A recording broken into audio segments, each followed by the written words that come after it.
You're going to pay $300,000 to debate Candace Owens, the world's foremost expert journalist in this field, and you're not going to prepare for your debate at all? You're not even going to read the most basic documentation and court filings to do with it? You're not going to know the charges?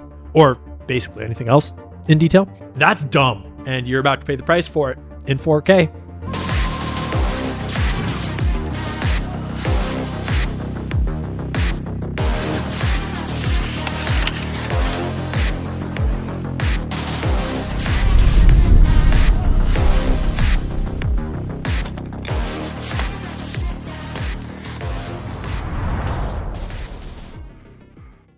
What's up?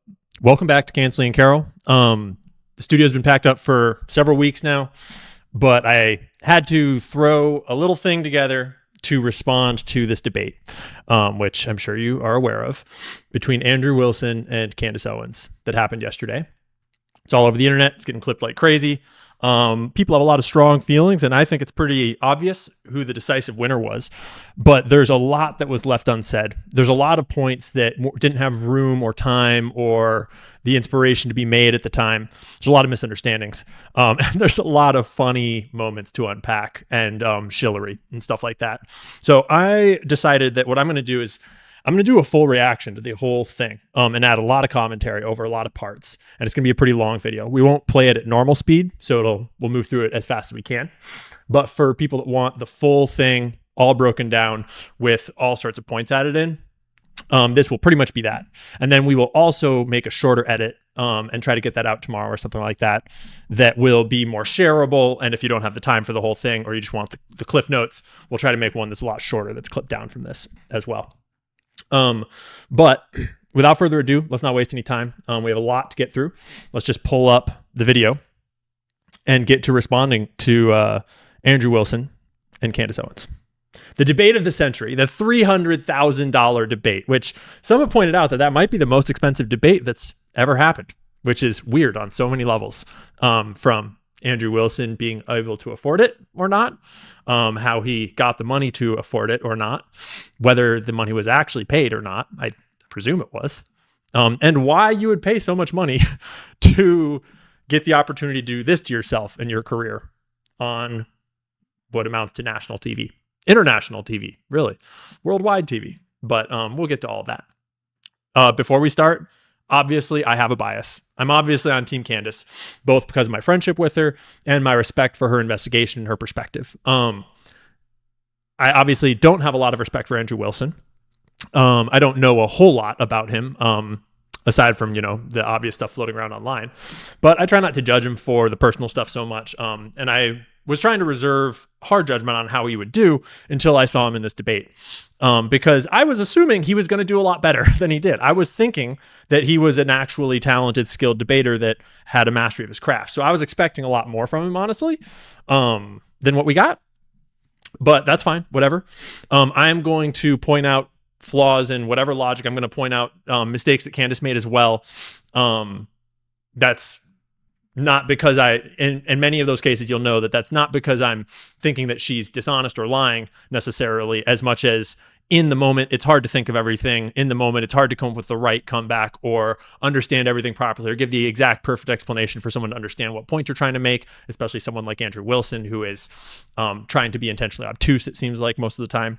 And I think there's some places too, probably, where Andrew Wilson was trying to communicate something that Candace was missing either intentionally or unintentionally. So they started talking past each other a lot.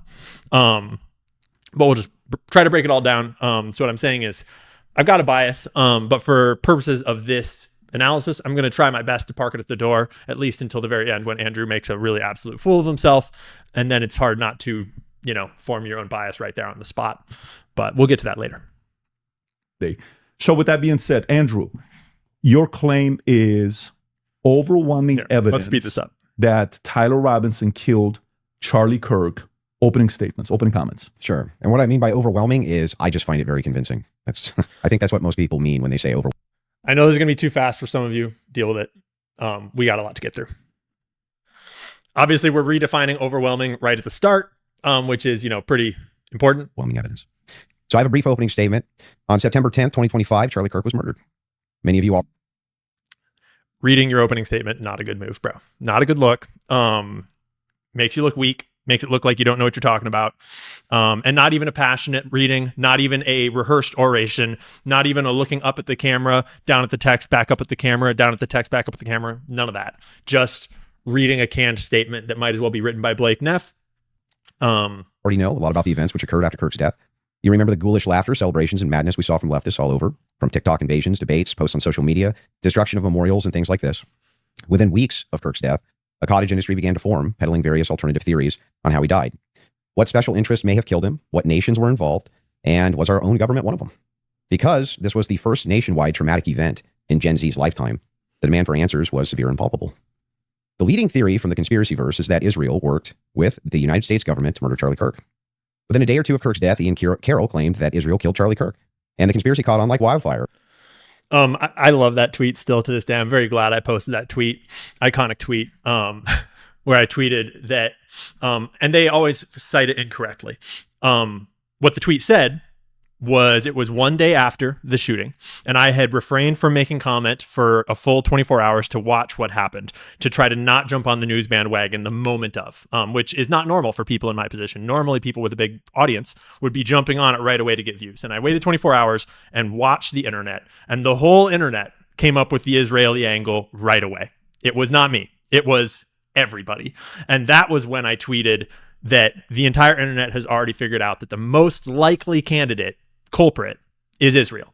And then I made a facetious statement that I stand by, that Charlie was their friend and they killed him in cold blood in front of his family. They just shot themselves. And I stand by all of that.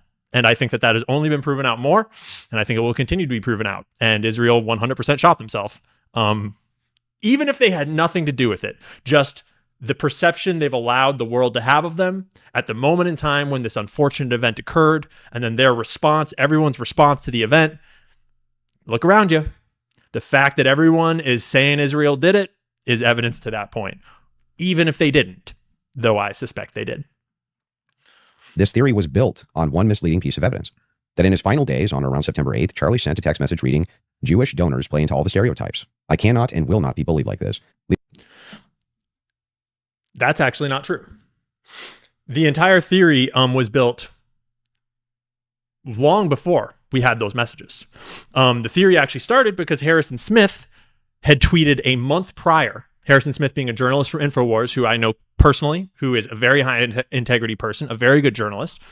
And he tweeted a month prior to the event, to the killing, that Charlie Kirk had told one of his good friends, who had then told Harrison, that Charlie was concerned that Israel might kill him if he turned on them.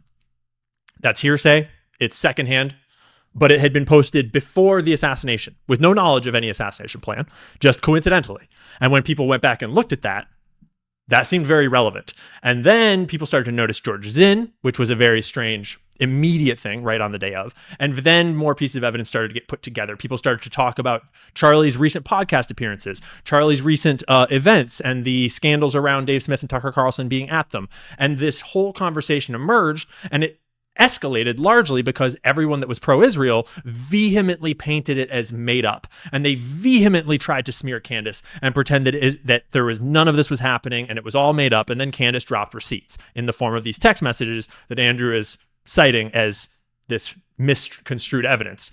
Ironically, one of the first pieces of evidence that Andrew is citing is evidence that Candace brought to the case, which he will later say that Candace brings nothing. She has no facts, no evidence, no sources, no nothing, despite the fact that one of the first pieces of evidence that he cites in his whole prepared opening statement is evidence that Candace brought that was obscured by the side that he is representing, that was intentionally lied about by the people that he is representing. So, giving me no choice but to leave the pro-Israel cause. This was sent in the context of a platforming dispute regarding Tucker Carlson. From this scintilla of misleading information, it was speculated that Israel killed Charlie Kirk because he would have successfully opposed the Iranian war. It was sent in the context of going to his donors. That group text message included his donors. It included very powerful people. It's not the kind of group chat where you're talking to your boys about like your private thoughts. It was a public statement to the money saying, this is fucked up and it's going to force me out and I'm going to leave and this is how I feel. That's not a little text, but you're perfectly welcome to come to your own conclusion about what that text message means. Now, that's a fun theory, and who doesn't like a good, fun conspiracy theory? I like them. But there is no evidence that Israel actually killed Charlie Kirk. And if Candace has some, I'd like her to actually show it to me. I'm open to suggestions, but to date, there hasn't been any. There is, however, tons of evidence that a leftist killed Charlie Kirk, just as Charlie feared they would. I believe Charlie Kirk, and I have the receipts. No, I didn't have a dream where he came to me and told me that the left killed him. No, he didn't come to me a dream and say... Remember that quip about the dream? It's an unnecessary character attack at Candace that's totally irrelevant. Hey, Candace Owens betrayed him. That never happened. In fact, I don't need dreams of any kind because I hold in my possession never before seen messages from Charlie Kirk to his security team on September 9th, 2025. So he's carefully laying out in his prepared written statement that he has a secret text message that no one else has seen that Charlie sent the day before he was killed. How did Andrew Wilson get this text message? Obviously, he was given it by Turning Point USA, thereby by Erica Kirk. And he admits as much later. So that's interesting. We'll get to that in a second. I'm going to share the message with you today, which is the first time this information's ever been publicly revealed. On September 9th, Charlie's security team wrote to him, yes, law enforcement has been fully supportive and agreed to a security plan and posture. Tomorrow's event will be covered by both my team and the campus PD. If additional support is required, patrol units will be available. I have 11 on site. Charlie responded with this. Okay, great. Remind them that they are there for one person's security only, because I'm somewhat worried the left is trying to kill me. That was a message sent September 9th. Whatever could he have meant by that? Well, I think he meant exactly what he said, that he was worried the left was going to try to kill him. Now, we'll discuss this more later on in the debate, and maybe I have more never-before-seen evidence that exposes just how wrong and, in my opinion, idiotic. It's an interesting statement that he made in his written statement. He seems to have come in with a plan, with preparation, with a written statement, with prepared evidence to try to, break this thing wide open. And he sort of alluded to having more, but then never showed anything else, never brought anything else later. And I don't know if that's because he got derailed, he got distracted, he forgot, or he was just making that up from the start. And he doesn't actually have any more, exclusive TPUSA provided evidence. Listen, I got to interrupt for a second. I'm going to have my editor slide this into the video somewhere early on because somewhere around like the 3 or 4 hour mark, I realized that we had made a mistake. And trying to react to the whole thing is a little, it got a little out of hand. You already know that you're watching a very long video. So I love you for signing up for that. But I just wanted to, lay the groundwork, tell you that basically, I can't do live streams right now. So this is the closest we can get. This is like a live stream, just tomorrow. But there's no edits. We didn't cut anything out. It's just one chill afternoon together, you and me. And I miss that. And I'm very excited for the day when we can do real live streams again. And we can get kind of like the whole studio back together and everything get chop. But for now, we're making do. And I really appreciate you. And I really appreciate you being here. Oh, and while you're at it, I haven't seen you in a long time and haven't been producing a lot of videos lately. But that means that it would be extra helpful here at the start if you were to like the video. If you're not already subscribed, you're going to love it, dude. You're going to love it. So press that at the end. And if anyone wants to watch, I don't know, 8 hours of debate reaction, however long this video is, and share it with a friend. Share it with a friend. Or maybe you got an Ian Carroll homie that you can just share it with them to let them know I'm still alive. And that'd be a big help. Appreciate you. Love you guys. Cool. I'm getting the fuck out of here. So it only took the internet one day to dig up this juxtaposition that points out that Andrew Wilson has this new text message from the day before Charlie was killed of Charlie saying, I'm worried the left is going to kill me, allegedly, which he doesn't share on the show personally. We'll get to that in a second. But he says that he has it and he claims that that's what it says. And obviously it was given to him by Erica Kirk because she's in possession of Charlie's phone now. There's nowhere else that it could have come from, Erica and or TPUSA in general. And he admitted as such later on in the debate or on Twitter generally later. I forget where. So there's some discrepancy now between what he is claiming in this debate with this text message and what Erica Kirk herself claimed several months ago during an interview. Charlie responded with this. Okay, great. Remind them that they are there for one person's security only, because I'm somewhat worried the left is trying to kill me. That was a message sent September 9th. But he was not messaging people the day before saying, I'm going to be murdered. They're coming after me. Someone's going to kill me. He didn't say that. And I have his cell phone. Charlie responded with this. Okay. So that Erica clip is from back in the day when a lot of us weren't sure what to make of Erica. That's back in the day when I thought that Erica knew what was going on and was searching for justice behind the scenes. That was back when I suspected that Erica Kirk was pushing for answers before we saw her do the cover-up. This was one of the first interviews where it really started to come across that Erica Kirk is not interested in any investigation or any answers beyond the ones that are already being supplied as certainty. And this statement, you could hear in her voice this sort of snide, he was not doing any of that. He didn't send anything like that. And I know because I have his phone, to sort of exaggerate it. And that really spoke to me at the time, still does, as being like, fuck you, and I've got the phone, I've got the evidence, and it's a weird tone to take about your husband's murder investigation, to be snarky about how you know exactly what's true because you have the phone. Anyways, I bring that clip up because it's just a little too tactical to come with your prepared written statement that references your never before seen evidence that was provided to you by TPUSA, who's totally not paying your $300,000 bill for this debate at all, even though you went and met with them and then changed your stance on them and then started white knighting for them right after you were paid to train their debaters for debates. It's all a very funny series of events to get Andrew Wilson here with that text message that is awfully suspicious and directly contradictory. So it's like either Andrew Wilson is lying or Erica Kirk was lying directly into the camera on behalf of TPUSA. One or the other. And neither one is good. Because realistically, this is representing Erica Kirk. She's the one that sent him with the text message, obviously. And he's obviously coming to present it. So that's awkward. That right there is pretty duplicitous and strange. Chaotic many of these conspiracy theories have been. But that's what happens when you rely on what's called the evidence of the gaps. In other words, they don't have evidence, they seem to just make up evidence. And what did they make up? Well, in my opinion, kind of whatever lined the pockets. And I think it's ghoulish to profit. That's a weird definition of evidence of the gaps. I think he just made up that phrase. I don't know if that's a real phrase. But what it sounds like it means is that where there is absence of information, that informs you of things. And where there is absence of evidence, that can be telling. And honestly, in a lot of conspiracy theories, that is 100% true, is that the absence of evidence is often how you discover a cover-up. Often, the fact that this doesn't add up, or this doesn't make sense, or this video is missing, or the murder weapon isn't there, things that should exist that aren't, that is often very legitimate evidence of a cover-up or a conspiracy or something bigger. And like you can look at 9/11 and search for the missing plane that hit the Pentagon. That's an absence of evidence of the gaps. That's very legit.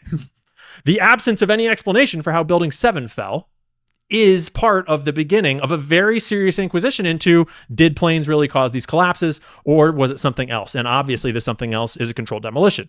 And so the evidence of the gaps is a very reasonable way to start asking questions and to start an investigation and to look for what fills those gaps. But then he just defines it all totally differently into like, you're just making things up. Is how you know this guy's a fake conspiracy theorist. He doesn't actually believe any of these things he's talking about. The death of a good man. But we came here today to debate, and so let's get to it. The debate topic today is 1, my belief that there's overwhelming evidence that Tyler Robinson killed Charlie Kirk, and 2, Candace's belief that there's overwhelming evidence that Tyler Robinson was a patsy and didn't kill Charlie Kirk. In sum, the audience is going to decide who has more evidence supporting their theory. My theory is that the state is correct that Tyler Robinson is the killer, at least based on evidence so far. And Candace's theory that Tyler Robinson is not the... Note that he said his theory, his position is that the state is correct. That's his position. That comes up later. Killer, and he's a patsy set up by the feds. To be clear, this is not a question of reasonable doubt. If it was reasonable doubt, and that's all it was, and that's all Candace was proffering, I wouldn't even be here having the debate with her. It's fair to have doubts, as a trial has yet to occur, and the state hasn't even begun to try to prove their case beyond a reasonable doubt. But Candace makes a more forceful claim. She claims that there's more evidence that Tyler is not guilty of murder and was set up as a patsy. This is a very weird statement. It's a weird moralizing that he's doing here at the start. It's okay to have doubts, just not too much doubt. You're allowed to have doubts, just not doubts I don't like. You're allowed to have doubt, just not doubts that I find morally disagreeable for my own personal morality. You're allowed to have doubts, but you can't pair those doubts with suspecting alternative realities. Although those are inherently the same thing. Because if my child tells me a story about where he was when he was missing, and I doubt that story, it's because I suspect something else was happening. I suspect you were off skateboarding with your friends when you said you were doing homework, right? It's because you suspect something else was happening. So it's a weird moralistic non sequitur of a concept of like, let me tell you how much doubt you're allowed to have, bud. Than there is for the state's case. And I just think that that's absurd. And she will not be able to demonstrate that in any way. In fact, she has almost no real evidence at all of her theory, whereas my theory is supported by compelling witness testimony, physical evidence, multiple confessions, all of which are independently compelling, but which are even more convincing as each piece of evidence corroborates the others. You'll notice the term overwhelming was included in both theories. This is because Candace demanded I defend my use of that term, which I think is fair, in describing the evidence against Tyler Robinson. She, on the other hand, only wanted to defend her theory as merely viable. That is, until I showed her clips in which she said she believed the evidence of her theory, that Tyler Robinson's a patsy, was supported by overwhelming evidence. I agree that it wouldn't be fair for her to come in trying to defend that it's like mostly, and he's trying to defend that it's overwhelming, even though that is technically the actual state of play, is that if you're trying to defend the death penalty for Tyler Robinson before the trial has happened, then you are climbing a steep cliff of, the body of evidence that you should be supplying, the level of certainty that you should have in order to make that statement.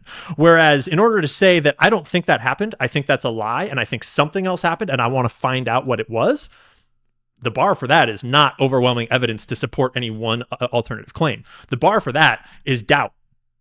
So in reality, Candace is only trying to establish that there's doubt in that. And because there's doubt in that, anything else is possible. And the vast majority of anything else includes a version of having a patsy, because basically the moment that it's not a lone nut, it's a conspiracy. And the moment that it's a conspiracy, there's almost no options that don't include a complex intelligence agency backed type of thing, whether clandestine or criminal or whatever.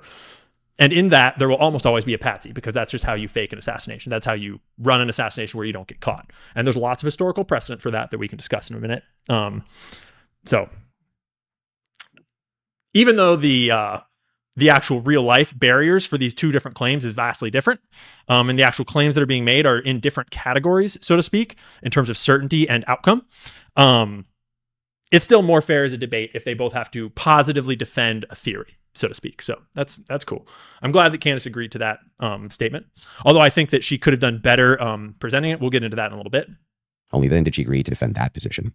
Regardless, we're both defending the claim. There's overwhelming evidence on our side, so it's worth defining that term. When I say the evidence against Robinson is overwhelming, all I'm saying is that I mean that as of right now, I find it very convincing. That's not what overwhelming means at all. That's not what overwhelming means at all. But if you want to define it that way, whatever, we can give it to you.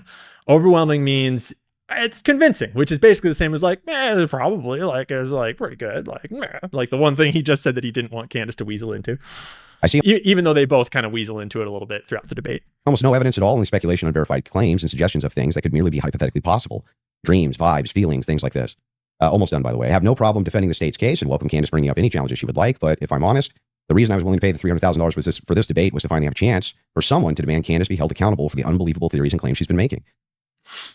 Why would Andrew Wilson, who self-admittedly thinks all women are retarded, we'll get to that, why would he pay $300,000 to debate a woman in her basement about like the moral objectivity of her podcast?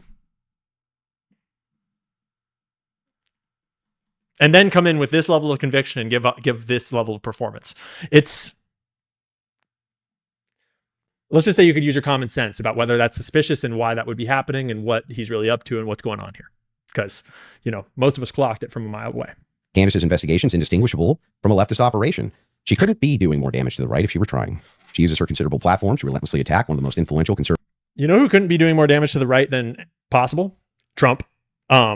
The uniparty blob around him, the deep state, and all the influencers that are peddling all their bullshit and, papering over all the lies, all the broken promises, covering up for the Epstein files, pretending like we all wanted the Iran war, pretending like we're not losing the Iran war objectively, intensely, and really horribly. There's really no one that is doing more damage to the right than Trump and, the right that is currently in charge of the House, the Senate, the Supreme Court, and the fucking White House. So let's be clear about who is destroying the right. Nothing wrong with commentators, objective commentators that voted for him, that supported him, that are now promise broken by him. Nothing wrong with them criticizing him for all that. Perfectly fine. And to be clear, Charlie Kirk would have been one of them. That's the whole premise here. Charlie Kirk would have been criticizing Trump over all of these things too. He did objectively all throughout his final years of life. And so then, I mean, I would make the argument, I'd be happy to make the argument that Turning Point USA is actually doing more damage to the right by turning to now support Israel full on, support the Iran war, try to, finagle a version of like, oh, come on, kids, there's no affordability crisis. They're trying to peddle all of the mainstream slop when that was never what Charlie was doing. And so Turning Point is damaging themselves because they're going to destroy their own credibility by doing so. Not to mention, all this stuff about the case and Erica and Blake and Andrew and all that. Of outreach organizations for young people. She's making a mockery of the online right-wing commentary class. He also just referred to TPUSA as one of the largest right-wing outreach programs for young people in America. And while that is technically true, that's not the whole story. It's one of the largest Zionist right-wing outreach organizations for young people in America. And that is critically important because the Zionists that paid to build TPUSA probably want it to stay that way. They probably don't want it to become the Dave Smith and Tucker Carlson come out on stage and share their opinions all the time to millions and millions of young American people, right? She's harming Republicans in an election year by dividing them. She's attacking the very organization Charlie spent his life building. And she's attacking the people he loved, including... She spent her life building it too, bud. It was obviously Charlie's. Charlie built it. Charlie was the face of it. It was all Charlie. But Candace was probably the second biggest single contributor to Turning Point USA's public rise and image and perception among young people and success over the years. And without her, it would not be the same thing at all. And Charlie would not have had the same path and become the same man and achieve the same things. And, you could obviously make the argument that the donors probably come above Candace in terms of influence over TPUSA.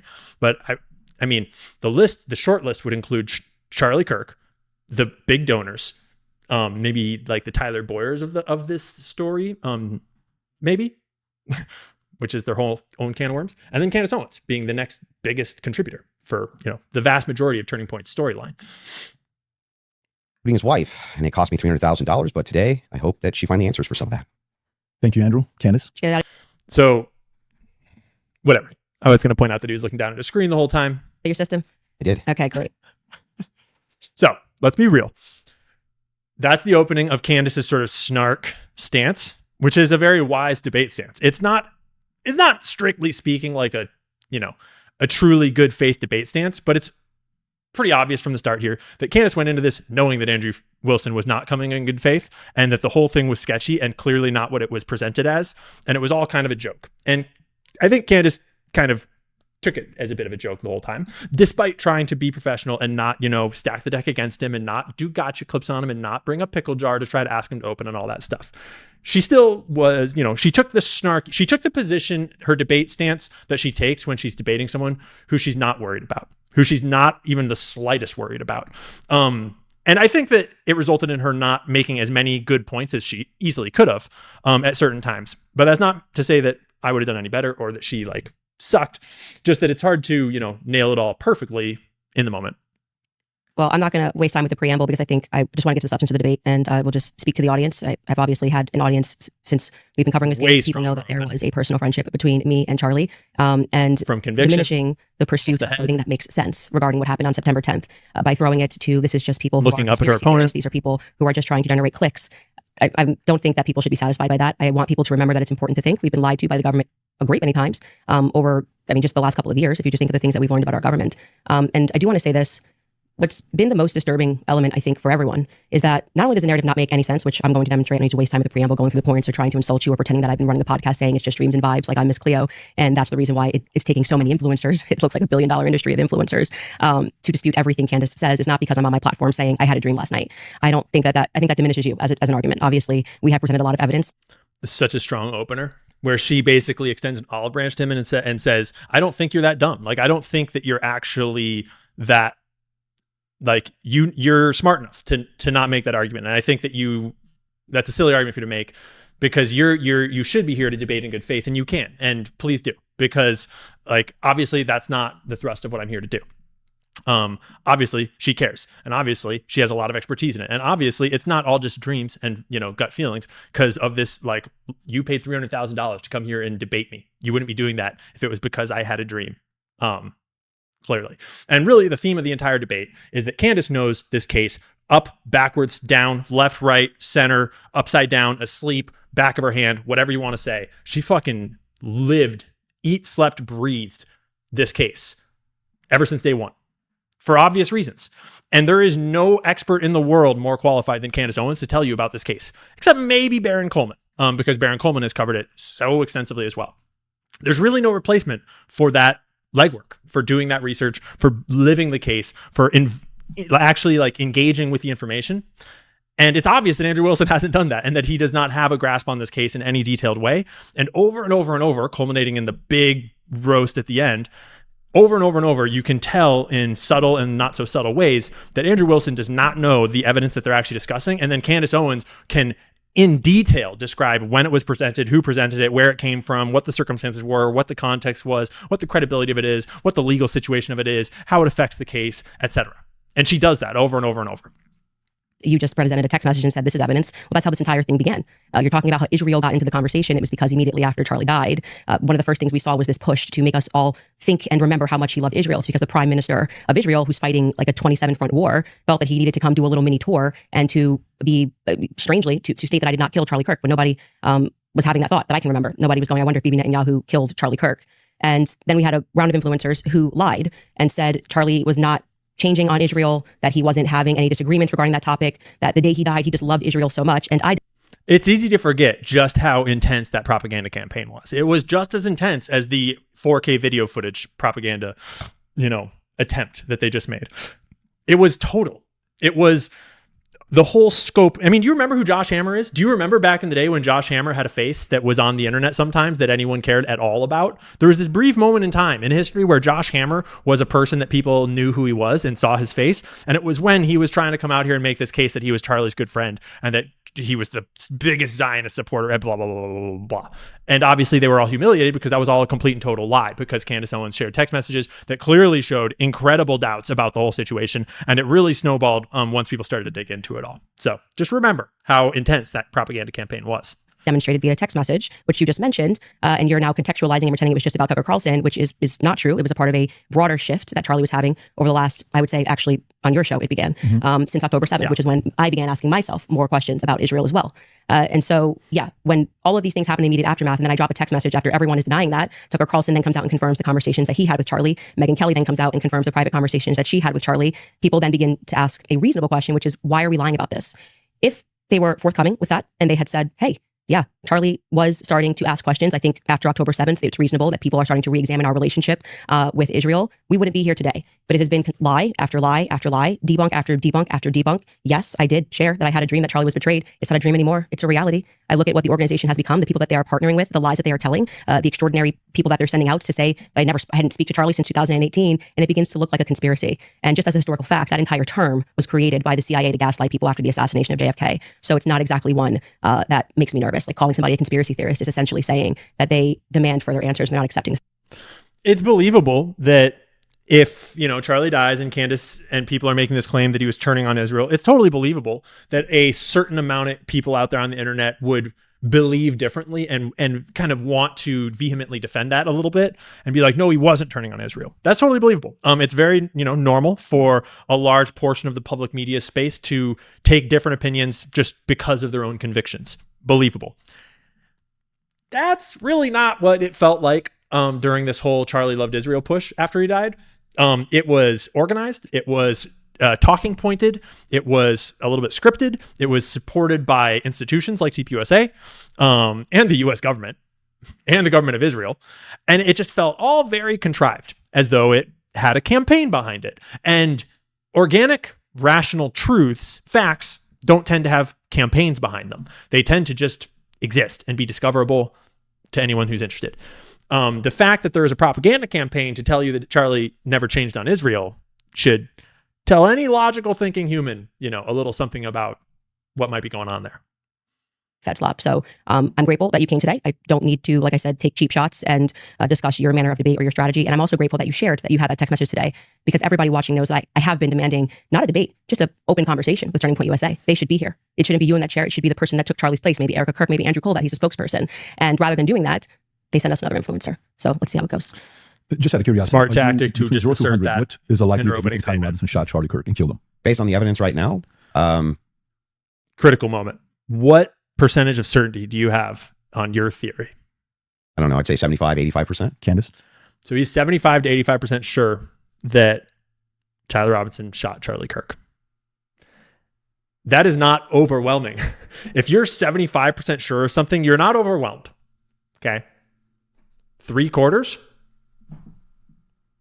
2 coin flips. If they land on heads, whoops, you killed the wrong kid.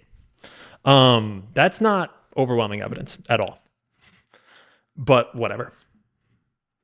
0%? 0%. I'm at 0. So What we've seen in terms of the evidence, I'm at 0%. So not And yeah, I was at damn near 0% just from the nature of the wound and the alleged firearm used. Just based on the bullet, the alleged bullet, the magical bullet alone, we're damn close to 0%. Like, as in, the chances of that shot making that wound is well under 1%. If you shot that shot 100 times at a human neck, I believe, based on what I've seen, I could be wrong, but I believe that less than 1 out of 100 times, the bullet would stop in his neck with no exit wound and no other exterior damage. And that would make it, round down to 0%. Just from the wound with nothing else.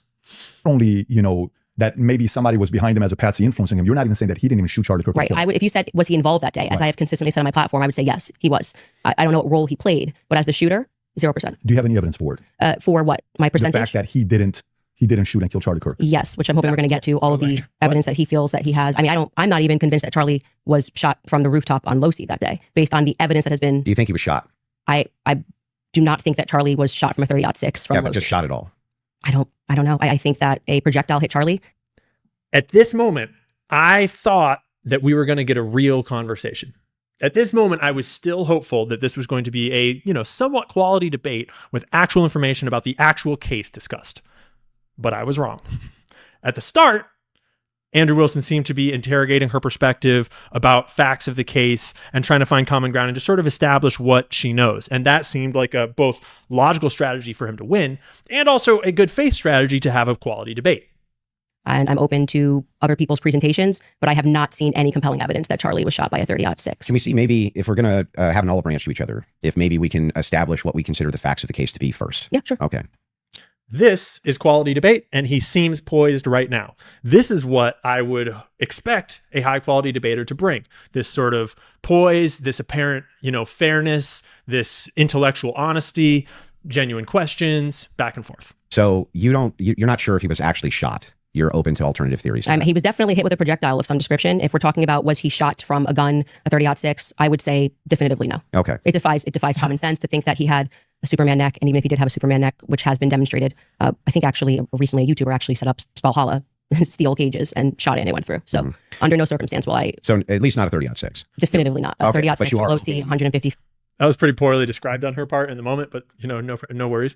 Valhalla VFT shot through multiple different plates of steel with his 30-06, including, I believe it was 1/8, 1/4, and 3/8 inch steel. And it almost went through 1/2 inch. Maybe it was 3/8 inch steel. So we can shoot through steel plates. We can shoot through cast iron pans. We've seen it go through all kinds of bone, pork, cinder blocks, all sorts of stuff. Feet now. But you're not necessarily closing off the avenue that he could have been shot at all. With maybe a smaller Caliber. Okay. And then there's some things that I'm going to make concessions on that I do think we need more answers on, and I'm fine with that. And we can get to those things as well. The other thing we never do is in the timeline. One of the things that we dispute, I think, on the timeline is that you think that Robinson drove hours away to a steakhouse in the timeline. Is that correct? Yes. Okay. It's such a weird detail for him to pin in on so much, and it speaks to me of prepared, memorized talking points, not knowledge of the case, and not a genuine personal opinion. Because there's this thing you notice when you are one of us that has these online presences. You notice that the organized detractors that are associated with smear campaigns, as opposed to genuine individuals that just don't like you, the ones that are associated with organized smear campaigns, they always come with the same prepared talking points, independent of each other. Like they're not like they don't know each other at different times. Like I will get the same people, or rather I will get totally different people bring the exact same like old TikTok video up as like a gotcha on me of like, you never answered this, or you lied in this old video from 2.5 years ago. And just random different people will bring that up over and over and over across the years, because that's one of the talking points that when the, little think tanks analyze our content, they try to look for weaknesses, and they identify that like, that's one of his weak points because it he looked like he got it wrong or something was and so you should hammer him on that one always. And that's the vibe that I get from this Panguitch Steakhouse thing. I don't think Andrew Wilson knows dick all about the actual timeline that Candace has established or any of the main elements on it. I think he just knows that the Panguitch Steakhouse one has some conflicting stuff that's awkward to kind of work your way through. It's very complicated to sort of assess reality there because there's conflicting witness testimony. So it's like hammering on that part because that part is important to embarrass her about in public. And what's the compelling evidence that you think you have there? I spoke to the owner of the restaurant, and I have seen the receipt. I know the conversation that I had, and I think it's enough that it will be presented. Obviously, if this goes to trial, but yes, I do believe that he was in Panguitch, which is near his grandparents' home. Did he give you an unedited copy of that receipt?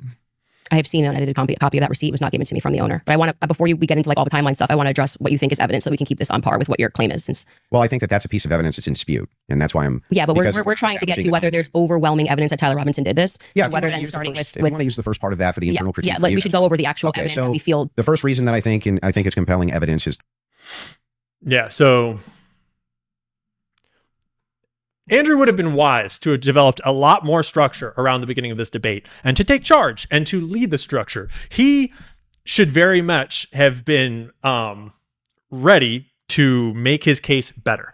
And this is the part where Candace could have blown him wide the fuck open in this beginning portion if she had wanted to, because this is the part where technically Andrew is supposed to be making his case, but then he kind of opens it by trying to establish what they do and don't agree on, and then kind of getting sidetracked into the Panguitch thing, which is really him trying to attack a singular random data point from her elements. But he's supposed to be making his case right now. So Candace redirects him to doing that, and he kind of starts to bumble through that. And this is where Candace could have fucked him up by just asking him any old questions about the literal just details of the case of like, so you're making your case across from me, Andrew. What time was the bullet? What time did the shot fire? What time do you think he dropped the rifle? Where was the screwdriver found? How do you think it got there? How do you think this happened? Tell me about the Mauser. Like whose was it? Why was it there? What yard was it found in? Do we have video evidence? Which ring cameras surveilled him? At what times? Because he doesn't know any of that, and she does. And if he doesn't know the documented facts of the perspective that he's trying to champion, and she can just show that on screen, oh boy, he's fucked before we ever even get into the substance of the debate. She didn't do that. And I think it's largely because she, didn't care as much about whatever the fuck he was thinking and saying, but also because she was trying to, I think she was trying to get a read on him. And I think that she was expecting him to know more than he did. And it slowly dawned on her just how little he knew. That Tyler Robinson's rifle was found near the crime scene. So I would consider that to be very good evidence. And also the fact of the matter is that I dispute this claim that a 30-06 could not have made this wound. I think that that's absurd. 150 grain Remington core locks absolutely could. This is about to be a crazy statement right here. But in general, he does a very poor job. Like this whole debate, we don't get any good, strong explanations of Candace's side or of Andrew's side. Neither of them are extensive. Neither of them have any organized, like, these are the 6 points and I'm going to make them all. Neither of them stay on topic. It's not exhaustive in the least. It's wildly uninformative. It's mostly a debate about the semantics of debate and the legal system, which is pathetic, particularly for Andrew. But that being said, this statement that he's about to make is pretty special. Because remember, he's not an Army sniper, even though his wife lied about that at one point on the internet. He's never served in the military, even though he lied about, So he lied about serving in the military for a short time back when Rachel said that he was in the Army. And then he later admitted that he was not in the Army and that was a slip of the tongue. Maybe he stands by that he was kind of in the Army for a year. I think that's what it was. He served in the military for 1 year, which doesn't make sense, and probably indicates that you were discharged. Matter when it hits the neck of any. I think that that's absurd. But the point is that he was a firearms instructor, apparently a rifle instructor, whatever that, he taught rifle, and a master gunsmith, I think is what his wife said. And he owned a firearms company, I think is the idea. So he's supposed to be an expert in firearms to a certain degree, apparently, based upon his self-proclaimed bio. And then he says this. 150 grain Remington core locks absolutely could shatter when it hits the neck of any human being. When you say that there's some steel neck and it's a smaller caliber, you have to make a counter explanation. Why wouldn't a smaller caliber also go through bone? It could. I didn't say it can't. Right, exactly. So if that's the case, then ammunition is going to be Smaller rounds often penetrate more, actually. It's kind of counterintuitive. the critical key here. And if we have frangible ammunition, which we do in this case, a flex tip. Did you hear that? We have frangible ammunition, which we do in this case, a soft tip. One more time. Then ammunition is going to be the critical key here. And if we have frangible ammunition, which we do in this case, a flex tip round, well, I'm sorry, not a flex tip, a soft point round from 100. That's not frangible.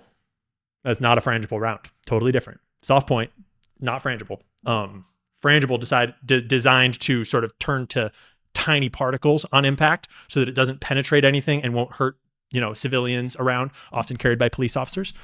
That's not what a soft point is at all. And he should know that. A soft point is a hunting round designed to mushroom and expand within the wound cavity and penetrate with expansion to kill an animal as effectively as possible. It's not designed to break up into tiny little pieces. And it's also not designed to fully penetrate like a full metal jacket round would be. 50 grain Remington core lock, that's just a small jacket that goes around the actual lead piece. This thing could have split apart in air for all we know. But another amazing magical bullet statement. We just can't get enough of them.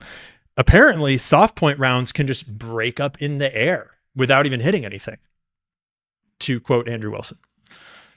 So either we're being disingenuous to try to manipulate a point out of nowhere, or we're really stupid and have been lying about our past expertise with firearms and know nothing about bullets. Because you can literally just Google that shit. It's not good. Definitely upon impact. And we have the medical examiner who confirms this in a summary. And my team can bring that up, the summarization, which means he would have to be a part of some kind of conspiracy as well.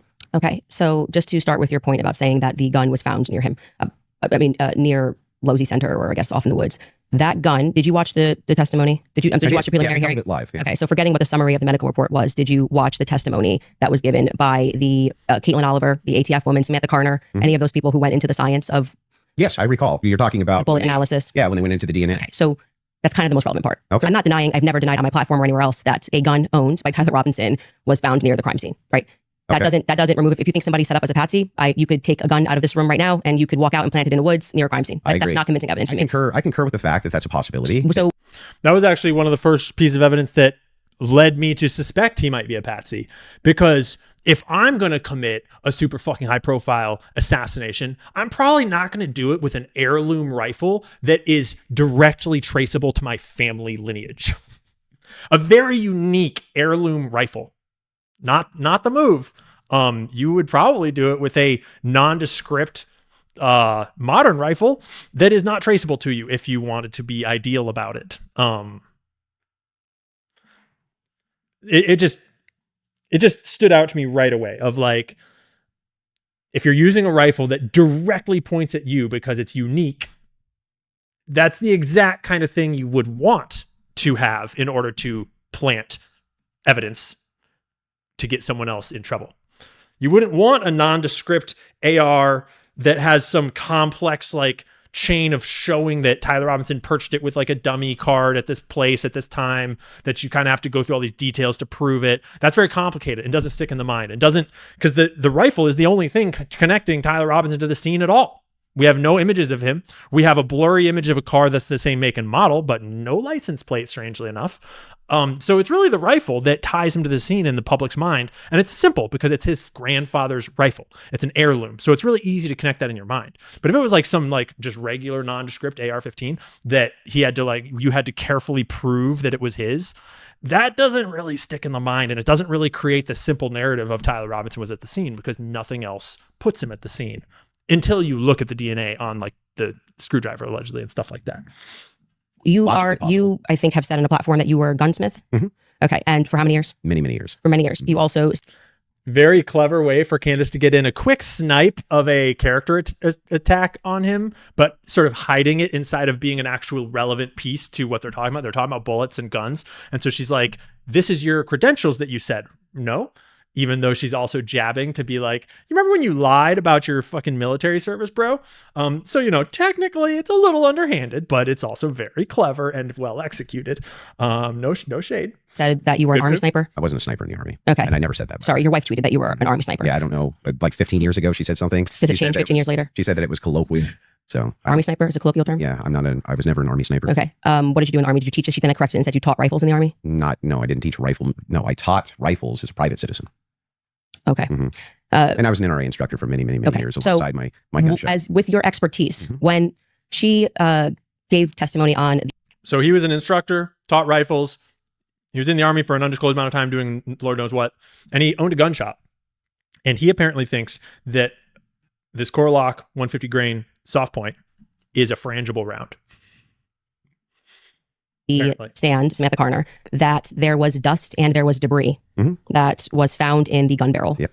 And then when we had the person who, and this was, I believe, Caitlin Oliver, who explained painfully about the DNA, the prints. Well, let's start with a point in time. I'm not done. You said something, so I'm going to finish my thought, right? You don't want to do a point in time? No, well, sure. If you want to respond to, Well, but I want you to respond to 2 points. I want you to start with 2 points. Okay. Dust and debris in the gun barrel. Yeah. Secondly, the fact that there were 5 sets of prints, 5 plus actually by the end of the testimony, 5 sets of prints for which we already had the woman who worked for the FBI forensics testify that above 2 prints, if you're taking a sample, it's no longer a science, right? She testified that when they took the sample of what was on the trigger, they saw 5 plus prints. And among those 5 plus prints, Tyler Robinson's was the most degraded.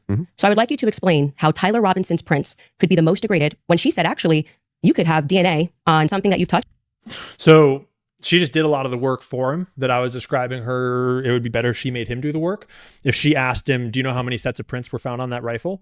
Do you know who was the most degraded? Do you know these things? If she had presented that as questions rather than as giving him the statement to, put into, he would have been more fucked. It's not necessarily as honest of a debate strategy, but she could have really got him.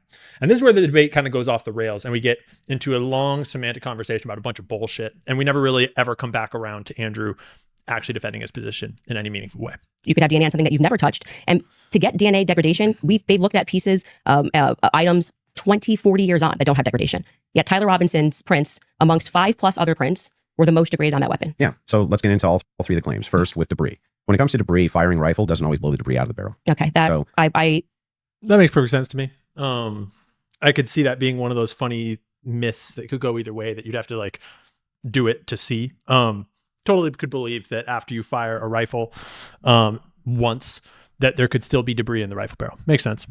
And it also makes sense that if you took a rifle and you put it into the bushes, some stuff could get in the barrel. And without detail on what this debris and dust is, yeah, could be. Could also be because there's dust in the barrel because it wasn't fired. But, You think there could be debris and dust. Yeah. He just fired the weapon. Sure. Okay. Not only that, he left it in a forest. Now, I don't know if you agree with me, but if you leave a rifle in a wooded area, it's also possible that debris could get in that way. But I'm not even sure that that's what the case is. I think it's... Having been to the wooded area and seen exactly where the rifle was left and comparing it to the photos of the exact bushes that it was in and how it was placed in those bushes at the time when they found it, I doubt that it was getting debris in it from the forest floor dirt, which is what he's implying, because that's not what the location was and that's not where the positioning of its placement in the bush was. But it's possible. I mean, that's just its final resting place. Far more likely that you fired the shot, it just didn't blow the debris out, and it often doesn't. You'll find this if you take Grandpappy's dirty rifle and it's all dusty inside the bore and you go fire it, you'll often look down the bore and there's still dust. Okay, happens all the time. Okay, and the prints? Yeah, so there's 2 key pieces here. If there's dust in the barrel because it's never really being fired, and then it just gets fired once and it doesn't blow out all the dust, doesn't burn out all the dust, that's one statement, right? But if it's getting fired frequently, if it's getting used at the range, if it's getting passed around with friends to take, shots at the range, on a semi-regular basis or something like that, if it's a gun that's in use, then there's probably not dust in the barrel, right? Because then it's getting fired a lot, I would presume. Those are 2 different scenarios as we roll into this next part.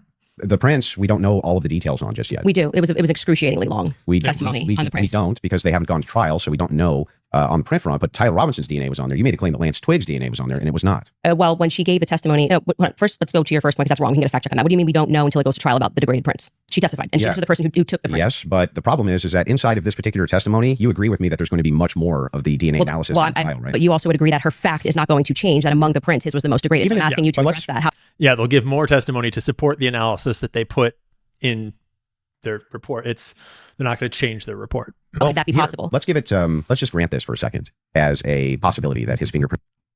Granted, it's a fact. That's pretty graded. It's not a possibility. It's a fact. The person who took it. I'm just granting it for the sake of argument. You should grant it because it's a fact. Now it's granted. So what? What do you mean, so what? Yeah, so what? What does that prove?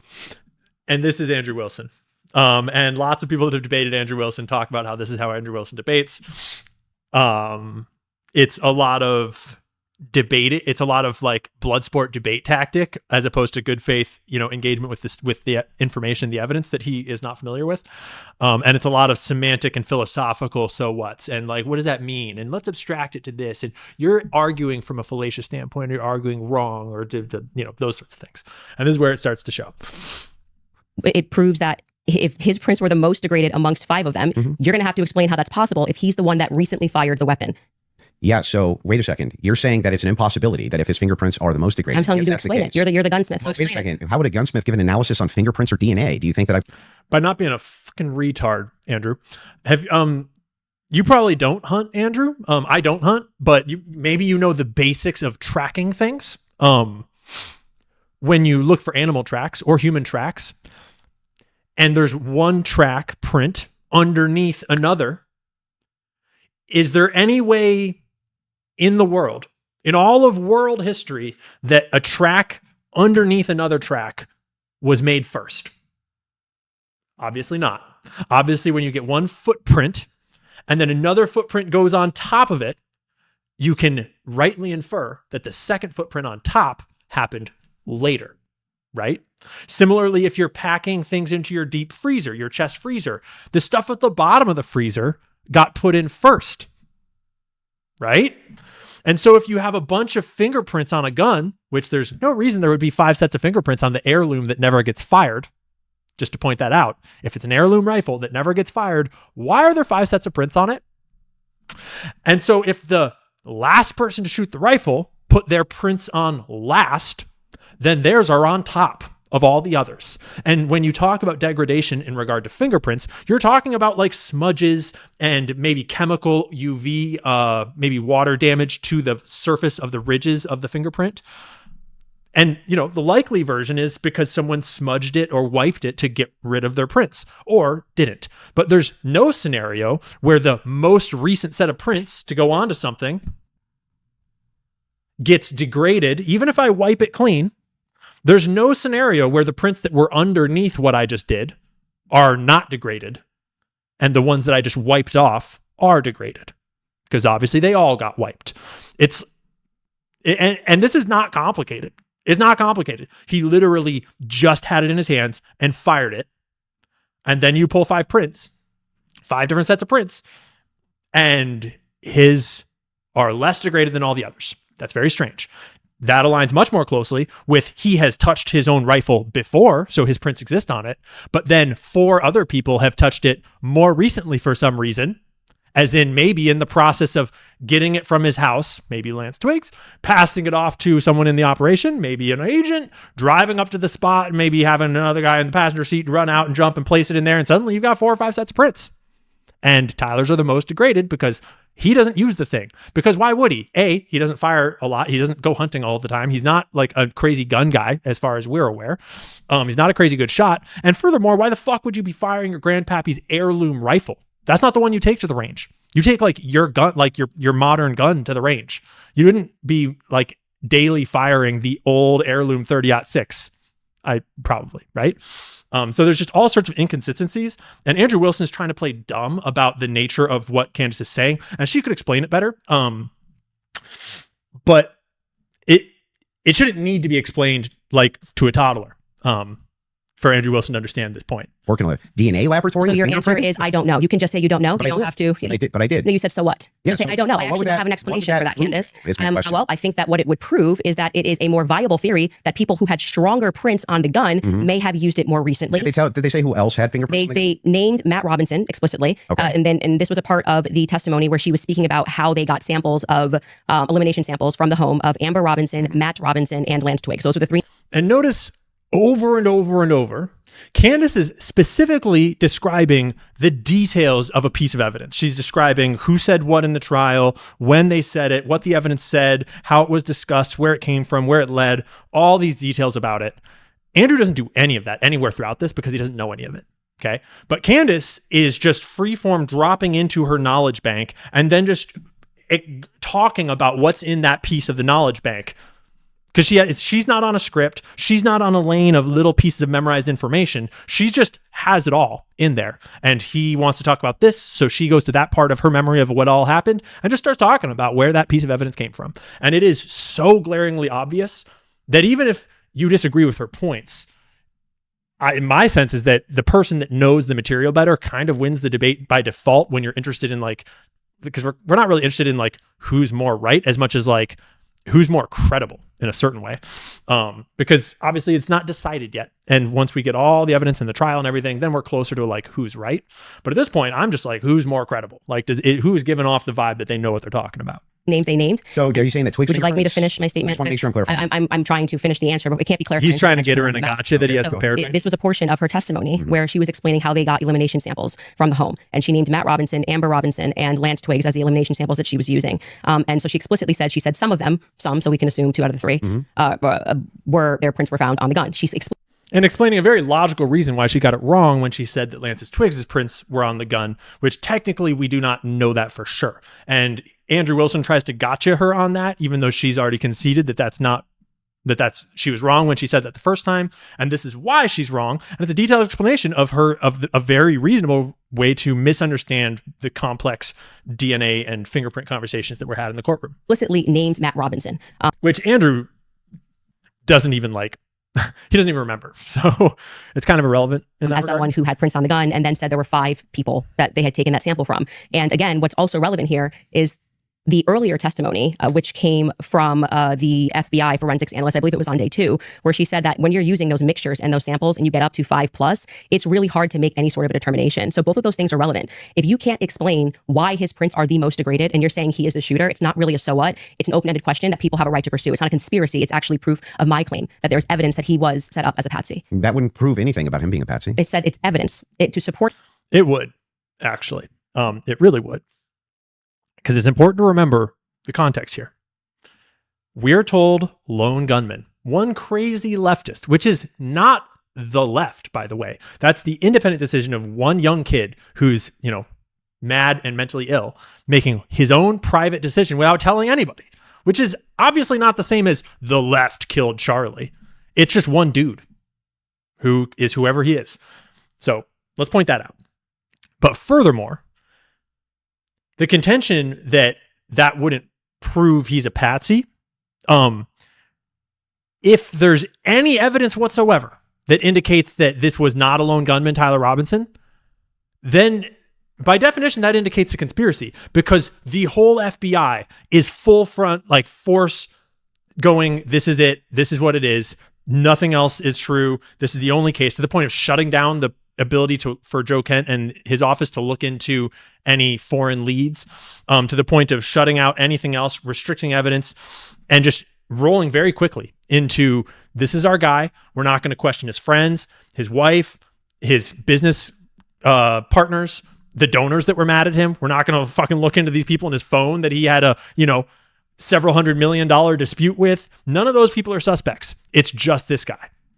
And so if you find any holes that obviously make it kind of impossible for it to be that guy, then immediately you're talking about a conspiracy as the most likely option. I would argue that was the most likely option from the start, because high-level political assassinations are far more likely to be organized hits than they are random lone gunmen that can just happen to actually successfully pull it off. Lots of historical precedent to get into that we won't dive into. So it's not complicated, because the moment that it's not a lone gunman, you're basically looking at a conspiracy that includes a cover-up trying to make it look like a lone gunman. And that is, those all involve patsies. So she doesn't really walk him through the baby steps of like, no, dude, if Tyler didn't shoot the gun, then he is a patsy. Because that is an element of every other possible explanation, pretty much. That's the logical leap that is poorly explained here. The claim that he could have been set up as a patsy. So this is why I said earlier, so what? Because even if it's the case, this doesn't have an explanation for it yet. That doesn't actually give you any evidence in your corner for Tyler Robinson being a patsy. Okay, it does, because it has to have an explanation. Hang on. I didn't cut you off. right? You would need to actually explain how this would demonstrate Tyler Robinson. This is tied into Robinson being a patsy. Are you claiming that these fingerprints were Lance Twiggs or that he had any DNA there? I'm saying that it could be Matt Robinson, it could be Amber Robinson. That sort of information is going to come out during the trial. How would that tie into the idea that he's a patsy? Yes, because if his is the So this is what Andrew Wilson looks like in a posture when he thinks he's winning, when he thinks he's in a strong position and he thinks he's got his opponent on a rope that he can push on.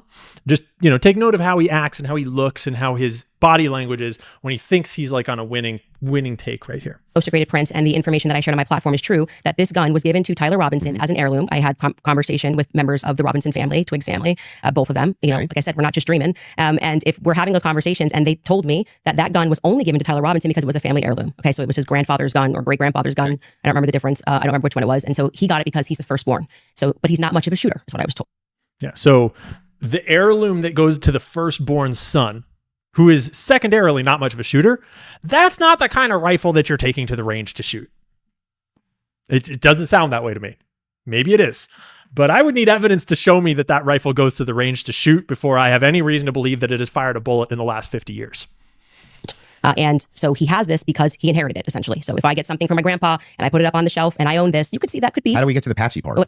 You don't let me ever get to the end of the sentence. So how could we get to the patsy part? Okay, I'll wait patiently till we get to So that could be a reasonable explanation as to why there was dust in the barrel, because he doesn't often shoot this weapon and he is indeed a fisher. And it could also be a reasonable explanation for why we have Matt Robinson's prints on this. Obviously, Lance Twiggs, even if he has prints on things, they live together, that doesn't really mean anything. But that could demonstrate that somebody took his weapon and put it somewhere. His prints are the most degraded. Somebody else's prints, there's more presence of somebody else's prints. And that could demonstrate that somebody is taking items from his house and putting it into various But it also places. could demonstrate nothing. So the problem that you have here is that this is pure conjecture. I think she kind of missed there a little bit, because it's wise to, not overcook on, complicated information. But like it could indicate that he wasn't the last person to shoot the gun. It kind of does. At least if you're talking about like prints on the trigger, the stop, like prints on the holding position of the firing position of the rifle. And if Tyler Robinson's aren't the ones on top, the most recent prints, then by definition, someone else held it since Tyler Robinson. And if he's wiped those portions clean and there's no prints there, then you're in a gray area. But that's not the description we're getting. If actually Tyler Robinson's prints are the most degraded, by definition, if that's a fact, and there's other people with prints that are less degraded physically speaking, as in they are more complete, and they're in the places where you have to hold the gun to shoot it, there's actually no possible explanation for how Tyler Robinson's prints could be underneath those prints. That's not possible. It is not physically possible for your prints to go underneath someone else's prints that had touched it prior. Doesn't happen. Physics. So she's actually going a little soft on this one because it's not her wheelhouse. And it's not really my wheelhouse either. I've just had some time to think about it.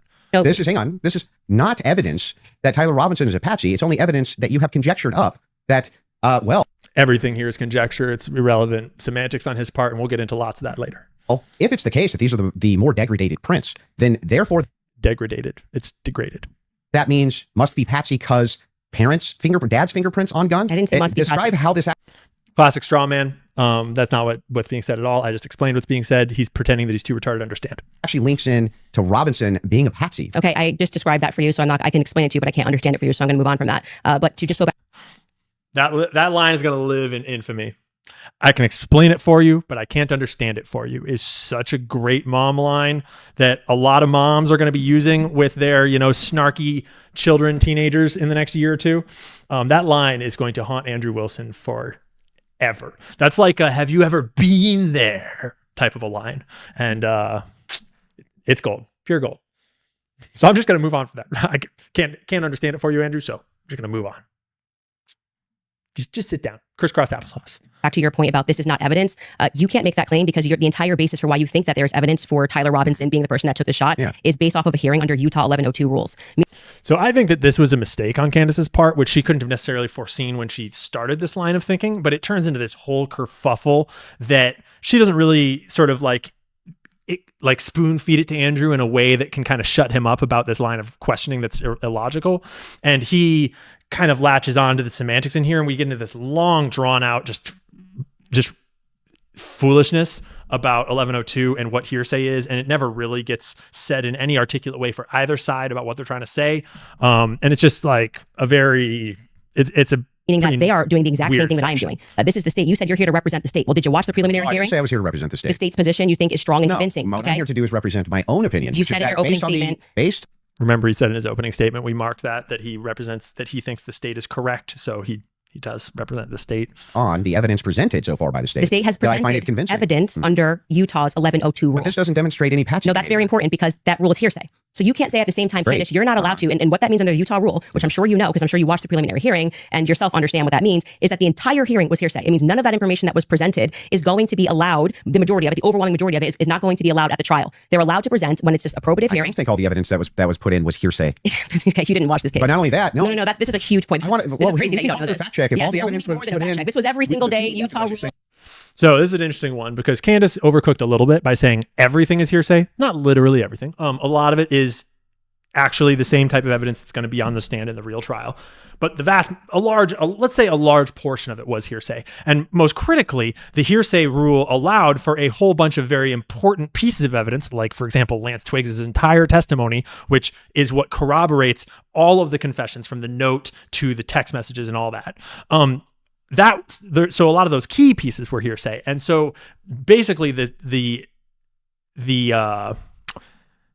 narrative that was put together on the stand in the preliminary hearing completely falls apart if you pull the hearsay out. And during trial, what they're going to do is they're going to replace all that hearsay with the proper court, respectable version of that hearsay. For example, you can't have Lance Twiggs on video giving his testimony, from 5 months ago. You got to bring him to the courtroom so he can be cross-examined. And that changes it from hearsay to, firsthand witness testimony. Those are the sorts of things where the hearsay will be replaced by the actual version, where it's like, rather than Officer Bagby telling you about what that officer said about the report that he wrote, they'll get the actual officer that wrote the report to come and to talk about the report that he wrote, those sorts of things.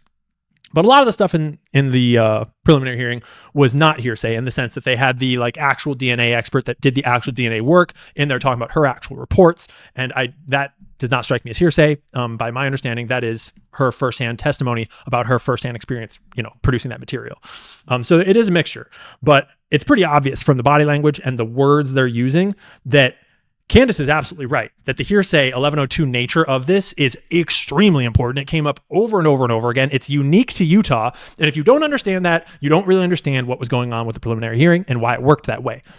And Andrew does not seem to understand it, just in the way he's talking about what she's talking about before they pull up the source and everything. I suspect that Andrew does not understand the significance of what we're talking about here.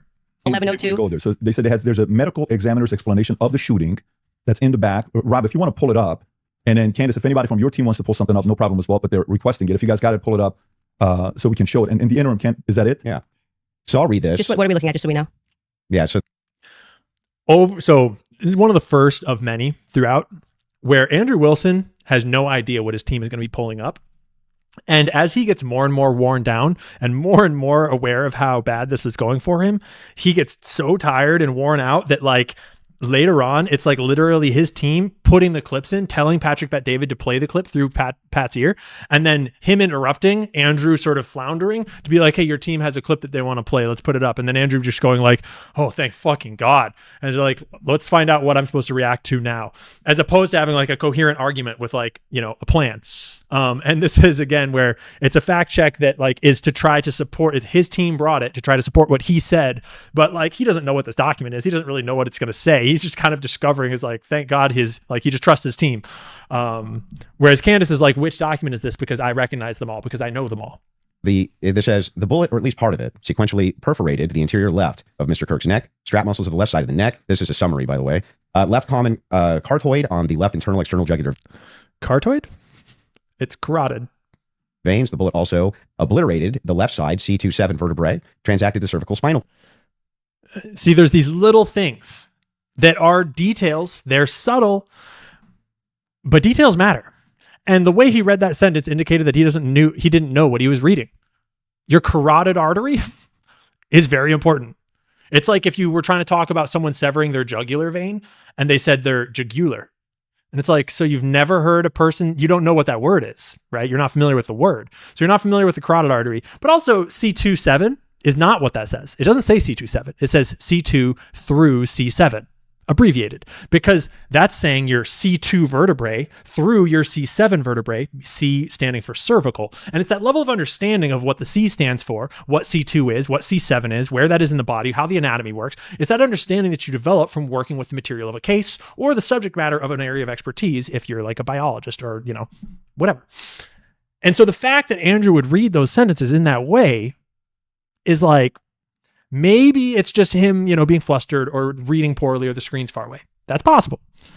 But it's not how it came across to me. And it's those little details that just add up over and over and over and over. And you'll notice lots more of them that just makes me feel like Andrew doesn't know what C27 is, because it's not one statement. It's the fact that this whole portion of his neck is obliterated. And there's this whole chunk of his spine that is apparently like vaporized, basically, is what they kind of say there. And he's reading it as though he's never read that before. Cord. Medical examiner observed a significant portion of Kirk's cervical spinal cord was traumatically absent. Mr. Kirk suffered from other severe injuries, including bilateral, apical, and posterior intercostal hemorrhages, pulmonary, apical hemorrhages, multiple disruptions to the thyroid, et cetera, et cetera. So the summary of the examination said he was shot. Okay. That was what they were pulling that up for. Okay. And I'm not disputing that he could have been hit with a projectile. We're not disputing that. So I don't know why this was brought up as a fact check.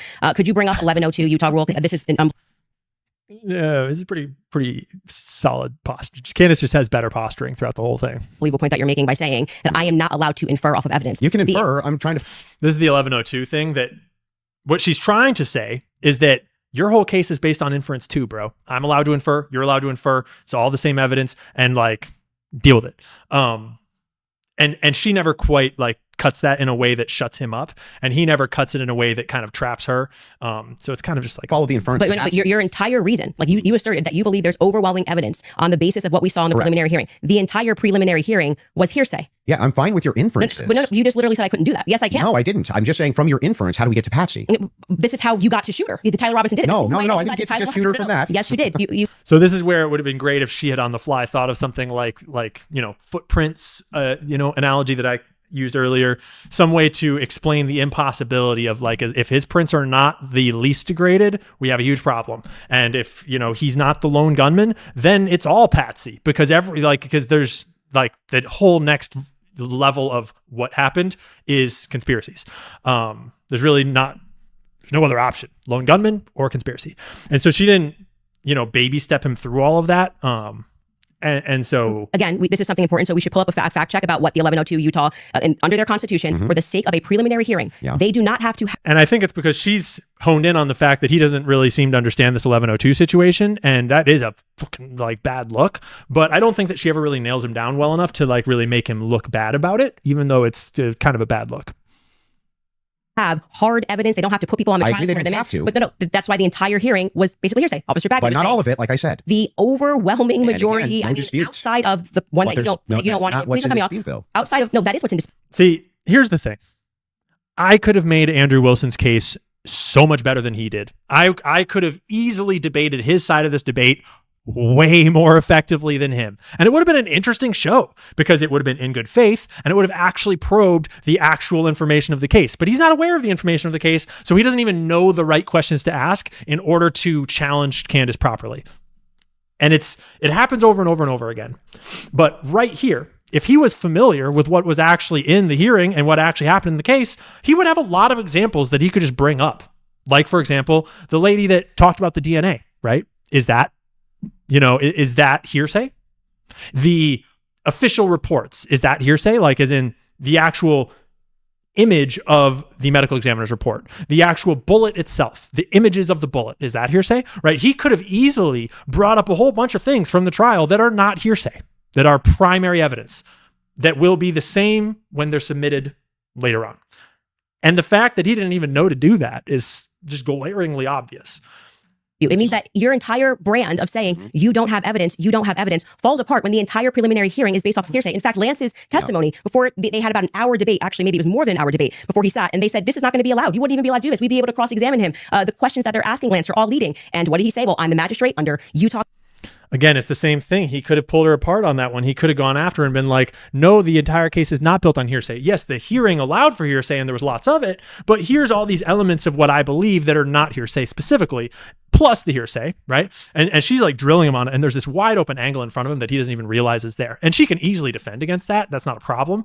But like he doesn't even know to go for that angle.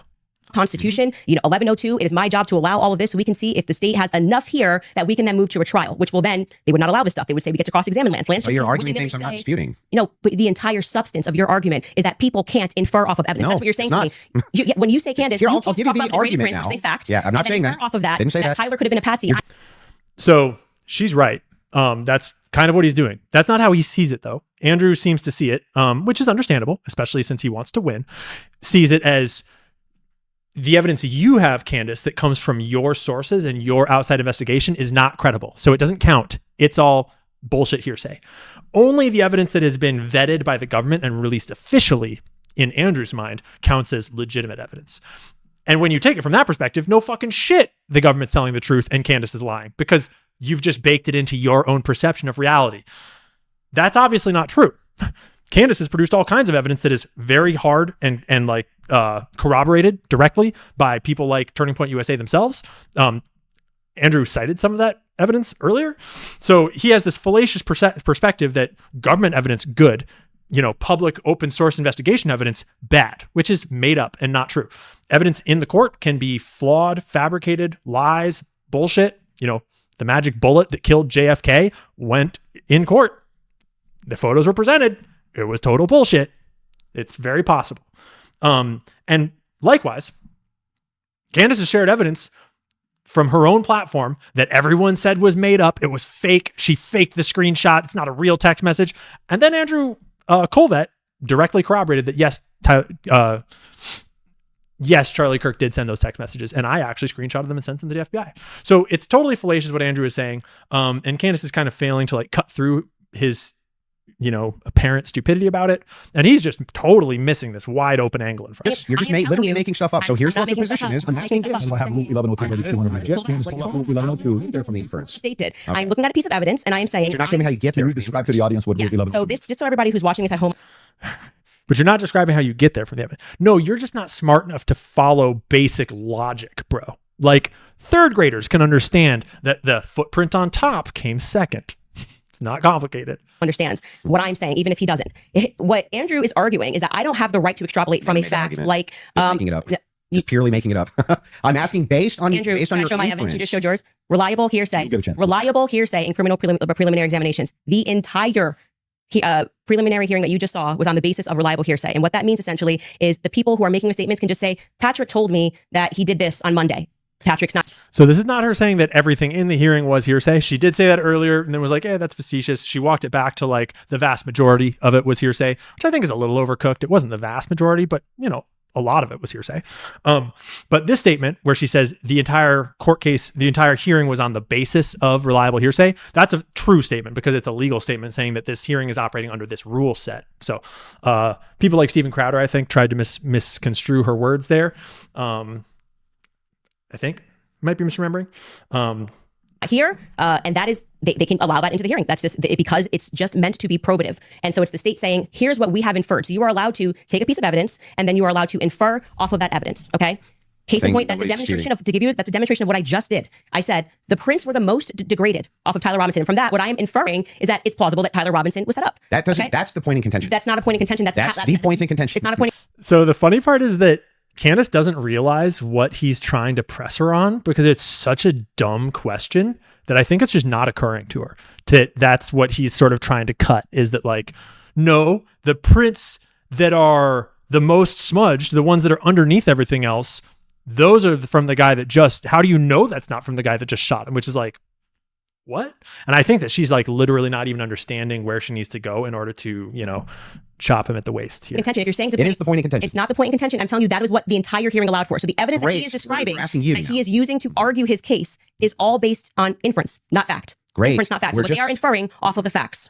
So I think this is a miss from Candace because she's actually arguing a different point than what he's arguing. And she's not wrong about what she's saying, but he's not trying to say that. And so it's easy for Andrew Wilson fans to kind of, clip this to her detriment, even though she's not wrong about what she's saying. She just can't imagine how dumb his question is.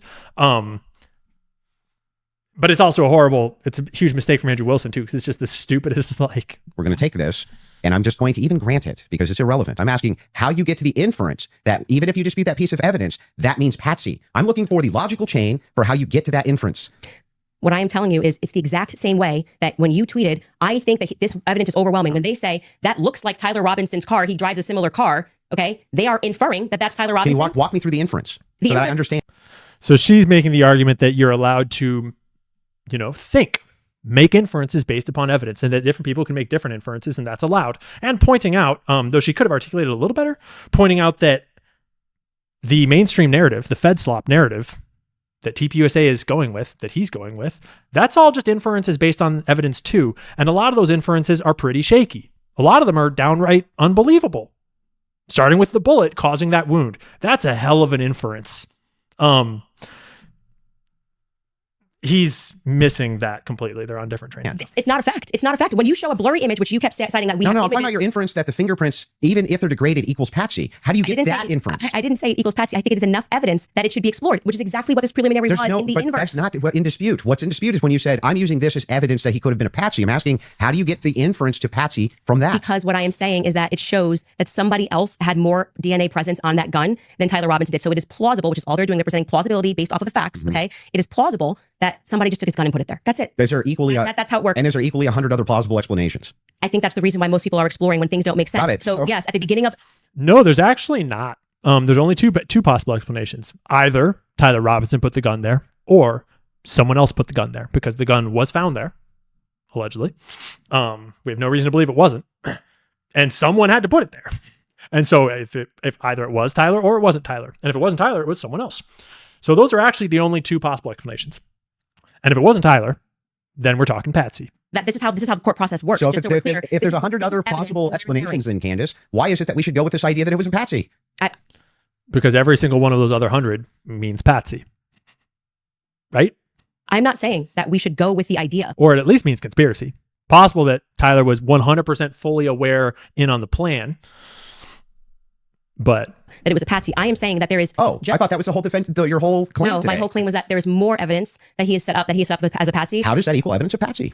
I don't know how many times I can say this. Like I'm saying that I am using the exact same mechanism that you are accepting for some reason in the Utah courtroom. Yeah. Right. To say I'm going to look at the evidence and I'm going to infer an alternative theory. So you just saw the states and you're accepting it, and they have not presented any concrete facts. You listed on your own Twitter that what you found to be convincing was something that looked like his car pulled into the driveway, a blurry image. No, I didn't. The standard white guy coming up the steps that could literally be anyone. This never happened. Can we get a fact check on that? Can we pull up his tweet where he goes over? I didn't say that's what convinced me. When you actually didn't say it's what convinced me, but you said this is the evidence that you found to be overwhelming, and you named, I believe, actually 5 things. I think you said it was his car. You said it was. Well, there's multitudes of things that I find. You just said you didn't say it, so we're going to get a fact check on that. You did. Go ahead. You said the blurry images coming up the steps. Quite literally, when Officer Bagley testified, they talk about what. So just note that she just brought that up as just a point of reference while she was saying, like, your perspective is this, and you tweeted about it the other day, and in that tweet you said this is the stuff you find super compelling. And so just like you take those pieces of evidence to be compelling, I take them to mean this other thing. That's why she brought this up. It's going to become a point of contention because he's going to try to say that she claimed that was his entire argument was that tweet. She just brought it up offhand, as in, like, you said that these were compelling things, so I'm going to address those. I'm talking about going to say that I thought was the most absurd testimony I've ever heard. And pardon me, it was actually David Hull. They asked him a question. How did you know the guy in the maroon shirt was the same as the guy that came up the stairs later that was wearing the American flag black shirt? And he said, they're wearing the same shoes. Why is that absurd? That's how you decide. Why is that absurd? Are we identifying murder suspects based upon their footwear now? As in, like, exclusively based upon their footwear when they are otherwise unidentifiable? If I accidentally wear the same shoes as a man that commits a crime on the same day in the similar location, am I going to go to jail for committing that crime? Because we would hope that that's not how the justice system works. Obviously, if you can't tell anything else about the person except the same shoes, that's not a good duh. And these two are the same people. Oh, wow, what a scientific. They're both wearing Converses. Okay, that's an absurd thing to say. That is not evidence that these are the same people if we're both wearing Converses. That was what he said. That's what flew on his head. But I still don't understand how that would be absurd. If somebody, it's an absurd thing. Again, with the fake retardation. For instance, if somebody were to change their clothes. My understanding is that it's kind of a classic Owen or Andrew Wilson. Sorry, Owen. Didn't mean to drag you in here. Classic Andrew Wilson style, based upon other debaters' perspectives on him. but keep the same shoes on, wouldn't you utilize the shoes to try to track that person? The idea that on a college campus, two people wearing this totally different outfits, but both wearing Converses can't happen is such an. And like Andrew's not wrong that if you can positively identify that it's the same person, and then the new person is wearing the same shoes, then you can, try to trace them based upon those shoes. But trying to establish that you're certain it's the same person based only on the fact that they both have similar shoes on, that's stupid. Absurdity that I don't even need to like argue that. I'm just going to let people deal. I mean, why is it just concede that point? Obviously, it's absurd to say. I'm not I know sure. these are the same. It's like saying that I saw a gray Dodge Challenger, so it must be Tyler Robinson. As if there were no other gray Dodge Challengers on the road. No, you need the fucking license plate to tell me that that's Tyler Robinson's car, which they don't have, by the way. Kind of weird. I'm not sure because they're both wearing Converse. Yeah, I'm not sure if in context that's what happened, but even if it is, get a fact check on but it. even if it is, again, if we're utilizing inferences, whenever we're dealing with logic and we're dealing with making a logical inference, we're going to take the entire collaboration of evidence and then we're going to make inferences from that. You would do that with any type of logical proposition. Otherwise, you could never have a true or false claim. So when that never happened. You're just making stuff up. So anyway, when we're talking about logical inferences, what I'm looking for is the logical inferences that you have that Tyler Robinson's a patsy based on a totality of evidence that you have. We can keep going through your other evidence. We should find his tweet where he lists the reasons that he was convinced. So let's start with the 30-6. I think that's fine. Your team's looking for. Do you remember how long ago that was? The tweet of the 5. Did you delete it or no? No, I don't delete it. Okay, cool. I just look for. He said it was his car. It was his. It was the car, and it was definitely the staircase photos, and it was when the trial was going. Okay, she has it. Perfect. If you got Skylar has it. If you want to pull it up so we can see it. Somebody said, so give me the clear evidence right here. I want you to provide it right here. All I heard from the investigator was, we believe this to be Tyler Robinson. Is belief something you go as a fact? You wrote the car pulling in. That's a totally blurry image. Robinson getting out of it. You have no idea if that's Tyler Robinson. The fact that he is seen 4 other times on camera. The fact being just a standard white boy with brown hair was seen walking up staircase. The DNA on the roof. We should discuss that. And on the screwdriver that he left behind. It's overwhelming, man. Yeah, but and she's right to tear that apart because no, we don't have a license plate on the car. It's a nondescript gray Dodge Challenger. We don't know that it's his. Robinson getting out of it, we do not know that. We have zero clear footage of Tyler Robinson anywhere near that car. Sorry. Except for, the photos that independent investigators released of him, like at the gas station and stuff, for example. The fact he's seen 4 other times on camera, she's right. Cannot identify him. It's clearly not identifiable. And we know that very well by now. The DNA on the roof and the screwdriver. Well, actually, the DNA on the roof, the palm prints by the jump down point did not seem to match Tyler Robinson, although that's not super credible. And the screwdriver has its whole own storyline here, which Andrew didn't seem familiar enough with to talk about at all. And Candace didn't get a chance to bring it up. That's not an exhaustive list. Well, just so we're clear, you did tweet it. But it's not exhaustive. Yeah, well, you said I only said this one thing and said that was overwhelming, actually. It's not. It is. You can even pull your own clip. Can you fact check if that was said or not? I did not hear her say that. We were just talking about it when it happened because I knew it was going to come up here. She just brought it up as like one of the things that you have made a statement online about the things you found compelling. I'm going to talk about the things that you said in that statement that you found compelling. She didn't claim it was his entire perspective. The thing that's funny here is like we still aren't getting to any of these inferences. So why are you pivoting? So just say you're wrong. Just say I was wrong. I'm not wrong. So back to the tweet aspect here. It was really funny. That's not an exhaustive list of what I find it. I didn't say it was exhaustive. I just said you said it. And on top of it, well, no, you didn't. Candace is in her "this dude doesn't deserve my time" posture. And although it's not like the epitome of good faith debate postures, it's incredibly effective and it's super hard to combat. Destiny, who I have no love for whatsoever, did a really interesting analysis of this debate and watched along through a lot of it. And he does not like Candace and he does not like Andrew Wilson. And it made for a really interesting analysis. And he had some really interesting things to say about Candace's posture and how hard it is to debate conspiracy theorists that believe what they're saying, regardless of whether they're right or not, just because it presents a really complicated challenge as a debater. And Candace is one of the best.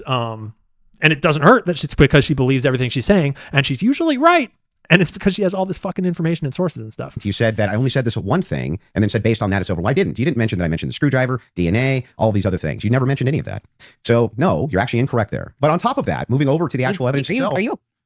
Yes, I'm okay. Anyway, back to the funny Freudian slip there. She did not say, "Are you okay?" She got to "Are you?" and she stumbled over her words thinking about how to phrase it. And she was about to say something else, I think. And then he assumed that she was going to ask, "Are you okay?" And he's like, "Yeah, I'm okay. What's wrong?" Yes, if you're okay. Yes, actually, I'm glad you're asserting that you're okay. I wasn't worried about your health. I'm just saying that. I just said you tweeted this. You said, no, I didn't. We got a fact check. And now you're like just going to gaslight me and pretend that I said no gaslighting. It wasn't exhaustive. I never said that. I just said you did say this. Zero gaslighting. I didn't say you couldn't have said more, but I would like to address what you this said is your in that tweet. time. If this is how you want to spend it interrogating my position, you can do it that way. I'm just addressing what you... It's actually not, Andrew. It's your time. You have a limited time to make your case and then make her look stupid. And you're failing at making your case. You should be the one in charge of the time right now. You should be the one making your case. You should have a very prepared, organized way to fit as much facts and information and explanation into your time as possible. You're the one that paid $300,000 for this. It's not her. She has all the time in the world. She could spend this 3.5 hours sitting there just talking shit about whatever she wants, and she'll come out of it just fine, and she'll be done with you and doesn't have to deal with you ever again. You're the one on the time limit, and you're the one that should be making the points here, because you're the one whose reputation is on the line. Candace is going to be fine. No one's going to turn their backs on her after this debate, like it or hate it. Started on your Twitter was like the hard evidence that convinced you was overwhelming. That's literally That's not what you said. That's not actually, in fact, what happened in that exchange. I was here for it. So what's your position here? Yeah, so my position is that based on all of the evidence, which has been demonstrated, at least all the evidence to my knowledge, that I'm actually not seeing anything that's compelling as an alternative theory. I'm not seeing anything which is convincing me of something otherwise than what the state is presenting as evidence. That's my position. Notice how his position is a lot of air with no positive statement of his belief. As in, his position is that what the feds are saying is pretty much right. And I can like say the word screwdriver and bullet and, the basic high level talking points. And my basic position is that all those conspiracy theories are wrong. I see no evidence for any of it. But nowhere in there does he put together a timeline, talk about the evidence, talk about his expertise, explain why this means this and this means this and this is the detail there and so that and so that and that and that. He does not make any kind of even attempt at an exhaustive analysis of how he came to his perspective through careful analysis of the evidence, because he didn't do any, because he doesn't know the evidence, because he can't do that. That's the problem. And so he's leaving all kinds of potential on the board here. This is where I say that like I could so easily make his case for the Fed slop better than him, because like you can put that together. If you can put yourself in their shoes, see the evidence from their perspective, it's not hard to make that argument. And there are some points along the thread that they have strong. And he fails to make any of those points and basically just defaults to this open, empty, I believe what the feds say, and I don't see any evidence for any of the other stuff. That's my position. Not a convincing way to say it, bro. Even if you're right, that's a really unconvincing way to present your position in a debate, especially if you're like the master debater. That's what you're asking me. So just going back to what you did actually tweet, is it fair for me to ask questions about that? Is that the only tweet you're going to ask me about? Well, we're addressing your claim that the evidence is overwhelming, and this is a tweet where you listed what you felt was overwhelming. I think that's fair. But not, right? I feel like it's fair. Not exhaustive, just so you know. And I never said it was exhaustive. Go I ahead. know you said I did. Sure, whatever. But yeah, so going back to that, all of that, as you say to me, well, Candace, why are you addressing and making inferences off of the testimony? No, I never asked you why you're making inferences. I asked you how, with the inference you made, you got to the conclusion. Okay, so I would like to know how you got to the conclusion, and I'm just going to go right back at you. Yeah, this was where she should have just dialed in on like, no, tell me about like the timeline. Tell me when it happened. Tell me where it was. Tell me the details. Tell me what DNA they found. Tell me how they analyzed it. This is where she should have drilled in on the details of his theory. So you permit yourself to do it, and that's what I'm demonstrating, is that you permit yourself to do it, and then you say, when I do it, it's a conspiracy, right? No. How are you able to infer off of blurry staircase images that is Tyler Robinson?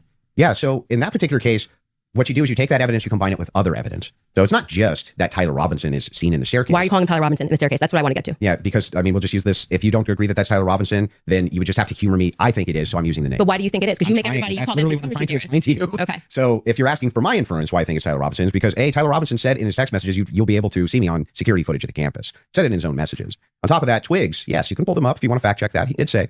Yeah, I actually think I really did miss that. I'm not saying you're wrong. I don't remember him Notice what she just said. I'm not saying you're wrong. I just don't remember it. I'm not sure he really did say that. saying you're going to see me in. Yeah, paraphrasing. Can I pull that out? Yeah, You may have think it. that's Twigs. So she says, I think that's not right. I'm not sure you're wrong. I don't remember that. Right? Very clear framing with what she just said. Because we're going to come back to later where Andrew tries to pretend that she said something different. You just watched the clip where she said, I think you're wrong, but let's pull it up. I don't remember that. She turns out to be incorrect. He is right.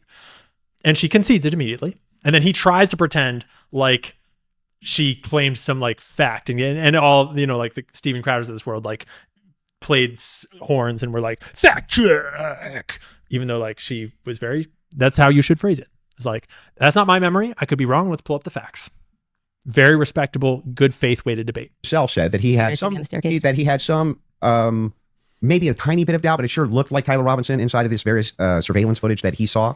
So Lance, sorry. So there's multiple reasons why it is that I believe that that's Tyler Robinson, not just because of blurry footage. Did you have a dream? Just kidding. Note that all the reasons he just listed, elements of all the reasons he just listed, the photos in the staircase, which the boyfriend identified him in, kind of, not really. The text messages, which the boyfriend corroborated, the confession note, which the boyfriend corroborated, all of it rests on Lance Twiggs as a reliable witness. No, And it's not like multitudes of evidences. Okay, so let's address those multitude of evidences. The first one we're working on a fact check on because I do not ever remember him tweeting, that's me in the staircase, or Well, he didn't tweet it. texting that's me in the staircase. I think that I didn't say that. I said I literally didn't. What I said is that he texted over, you'll be able to see me in footage at UVU. And I'm paraphrasing, but that's what he said. Yeah, could we get a fact check on that? You The can second find thing you said was Lance's testimony, and actually what Lance says is, I'm not 100%. I agree. But in terms of what he wears, again, you pointing out the absurdity, he wears Converses, he wears sneakers. If his boyfriend is not 100%, I'd like to understand why Andrew Wilson is overwhelmed by it. That's what I'm trying to get to. And lastly, I would like to remind you that Lance's statement would not. Yeah, it is worth pointing out that Lance Twiggs was shown all the photos that we have of the suspect, and he looked at them and said, it's not 100%. And then he went on to talk about the clothing that the person was wearing and how the clothing was similar to Tyler Robinson. So that's awkward and not convincing. And if the boyfriend or spouse of someone is looking at the same image as Andrew Wilson is looking at and saying not 100%, but based on the clothing, but Andrew Wilson is overwhelmed by it, that is a little weird. That Andrew Wilson is better at recognizing Tyler Robinson in blurry photos than Tyler Robinson's own boyfriend. Not be permitted. This was a huge part of the preliminary hearing, that they were leading. All the questions that were asked of him were leading, so they would be struck down at the actual trial. And also, I would like to remind you that he got use immunity for that. Use immunity. I understand. Which means that happens, by the way, all the time in these and cases. I'm wondering why it particularly happened for Lance in this testimony. And I would also like to point out that He's right. Use immunity happens all the time. Use immunity meaning like, hey, we don't really care that you were smoking pot when you witnessed the crime, kid. We just want you to tell us what you saw about the crime. So we'll give you use immunity where we won't go after you for the pot, whatever drugs you were doing while you witnessed the crime. Just come in and be really honest with us, please, and tell us what you saw, and we'll forget all about the drug stuff. That's use immunity, and it's used all the time. That's totally true. Usually it is contingent upon you speaking truthfully, and if you perjure yourself, then the immunity goes away. That being said, the type of immunity that Lance Twiggs has gotten, it feels awfully suspicious because it doesn't feel like he was ever a suspect, though he should have been suspect number 2 right from the start, because it's very unlikely that Tyler Robinson could pull this off on his own if he did do it. If it was a leftist, the chances are way higher that it was Tyler Robinson with help from his buddies than doing it on his own. That's like this underlying thing that no one ever talks about. Because like, A, we have leftists online posting about Charlie dying days before he was killed. That shows foreknowledge that has been brought up many times, is like, why did no one look into this? Beyond that, you would need help. This is complicated. There's a lot going on. And just having one extra body would make this thing way easier if you were trying to pull it off on your own.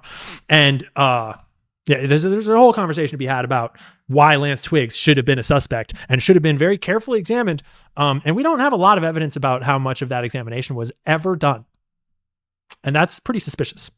Something that's remarkable about this, again, leaning to my perspective, that Lance has a lot more, which I have said many times, Lance has a lot more involvement than the feds are letting us know. I think more is going to come out because they interviewed him on September 11th. And then for whatever reason, just ahead of what was supposed to be slated as the preliminary hearing, which was initially supposed to be in May, they bring him back to do this interview.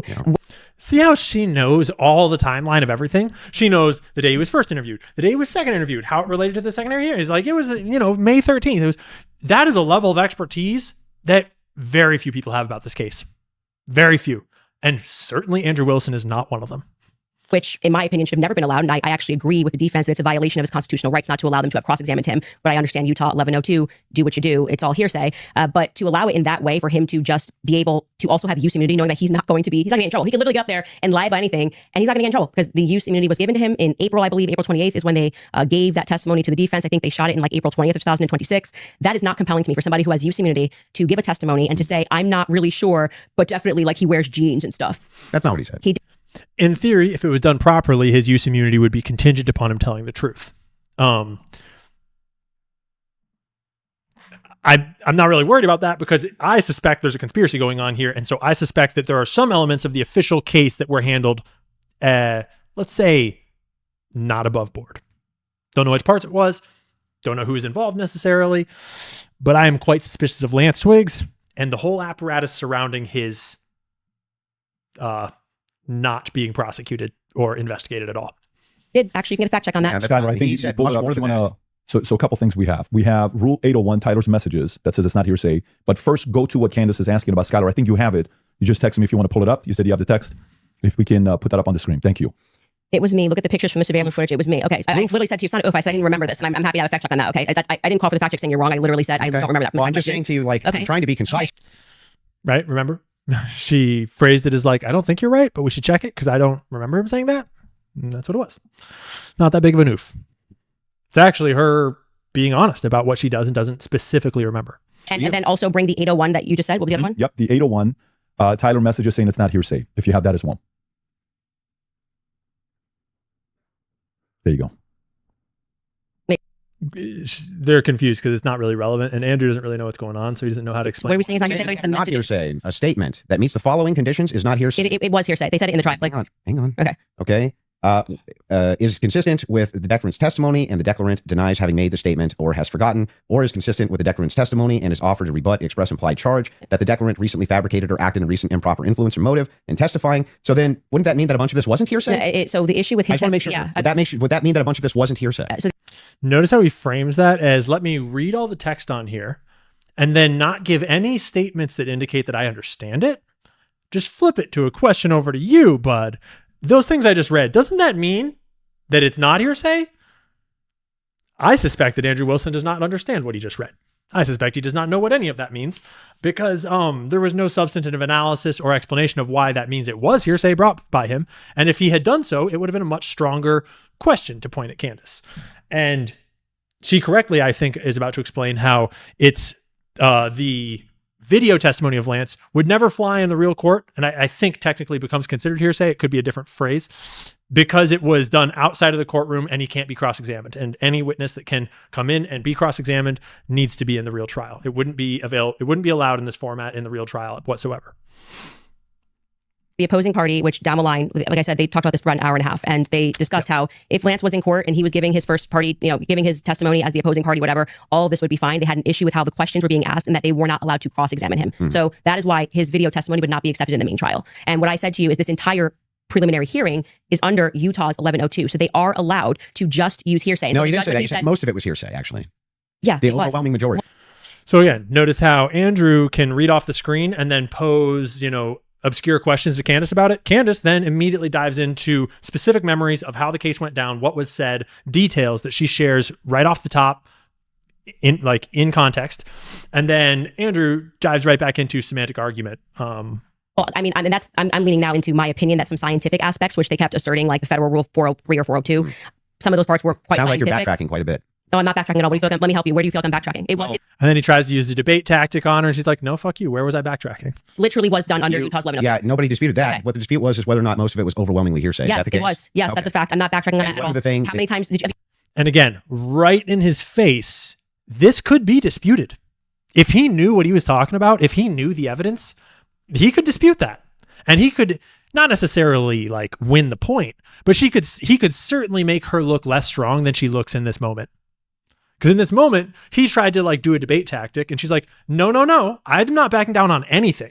What am I backing down on? He then offers what she's backing down on. She's like, I'm not backing down on that. That is a fact and I know it.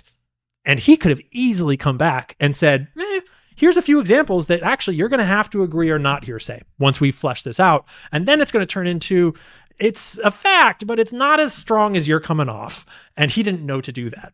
He did not know to do that. And to be clear, I'm not saying that Candace is lying or is incorrect. I'm saying that she's just a little overcooked in the way she's presenting it.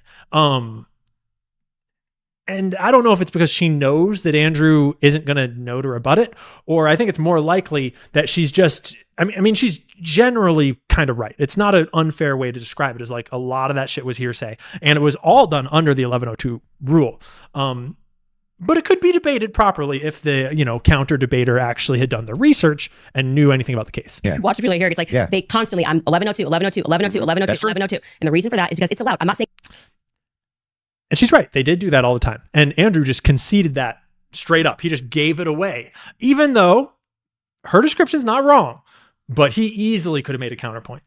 It's illegal. It's allowed at this stage. But I'm just reminding you that when you're going to sit across from someone and your claim is going to be, where is your hard evidence? This is what I heard and I agree with what I'm watching. You are watching the state put on a hearsay preliminary hearing. And all of those things are not going to be allowed, right? Even when they got into witness statements and things of that nature. There's a reason why they swear you in and they say, you swear to tell the truth, the whole truth. Did you, write this statement? So it's the overwhelming majority of what you saw was hearsay because other people were representing other people's statements. They were saying they had conversations. We don't know where it came from, all allowed at this stage. Okay. But it's hearsay. So but even a lot of that stuff may not fall under hearsay under what we just read, right? But the evidence that you're speaking about, like when you say that we're going off vibes, you don't know Tyler Robinson. Okay. His boyfriend is not 100% it was him. So I'm going back to your points that you made that this was overwhelming evidence for you. That doesn't make sense to me. Well, overwhelming just means You can't consider another option that there could have been another do you white agree guy with wearing me that viruses on campus? Yeah, do you agree with me that I said that what overwhelming means to me is that it's just very convincing to me? Yeah, and I find it to be completely unconvincing. And that's fair. I because understand that I looked at those blurry photos that they presented and said, your statement on right now is that he's wearing Converses and he also that's just But crazy. these aren't the evidences that I find the most Wildly underwhelming arguments on Andrew's part because like he's basically coming in and just saying to the general audience, I find it convincing because I saw the evidence that the feds put out and I have nothing new to add to it. I just think that the combination of all that evidence means that it was Tyler Robinson. And that's not going to convince anyone of anything. You're convincing nobody. People that already agree with you are going to keep agreeing with you. And you're not going to convince a single person that you're right. There's nothing added whatsoever there. It's completely void. Well, you said that in your Twitter. That's not the only thing I've ever said on my Twitter about this case. Right, but the question I was asked of you. So if you're trying to win the debate that you paid $300,000 for, you better come with a better strategy than the thing that you already all saw. I pretty much agree with the thing that we already all said. And yeah, that's my argument. Bad argument, bro. It was pretty direct, right? What did you and find? this is not an exhaustive list of all the things Well, that I that's not find what you said in the tweet. You can tweet longer too. It's not like we're limited now to 240 characters. So anything that I tweet and all other tweets that I've ever made are now excluded because I used the word overwhelming in this one. Well, even though all of this information I've said so publicly over and over and over again is what informs my position for why I'm convinced on the case. That's bizarre to me. I feel like this is Andrew versus Andrew. Somebody asked you a question. What are the points that you find to be the most overwhelming? It kind of is Andrew versus Andrew. He's trying to pretend that she said something she didn't say. She's just saying that you made these points, and so I'm addressing them. Are there more that you want me to address? And you answered. You mean from that particular day of the hearing that I was responding to? This is something you find to be more overwhelming? Let me ask that question. Yes, that's what I was saying. Okay, go on. What do you find to be more overwhelming? Yeah. So we do this. Do we want to get into it, or do we want to do a quick ad break? When PBD first jumped in here to do an ad break, I didn't know we were going to do ad breaks. I could have probably thought it through and known that, but it made me laugh because it was just so, Patrick Bet David for like the first thing he really interjects into the debate. Well, not literally, but like just jumping in like, hey, what do you think about a little ad break? Make a little money, run this business really good. It's just so PBD. But that's a side tangent. Are you guys good to keep going, or I'm fine, keep going, but we can also like to take a quick break? Doesn't matter to me. If we're going into a different topic, that may be another 30 minutes, 40 minutes. I don't want to stop you guys. Let's end on what you find to be more overwhelming. Yeah. So if for me, it's the confessions, the text messages, all of that is what I consider to be, from my opinion, that's the most convincing for me. Okay, we should.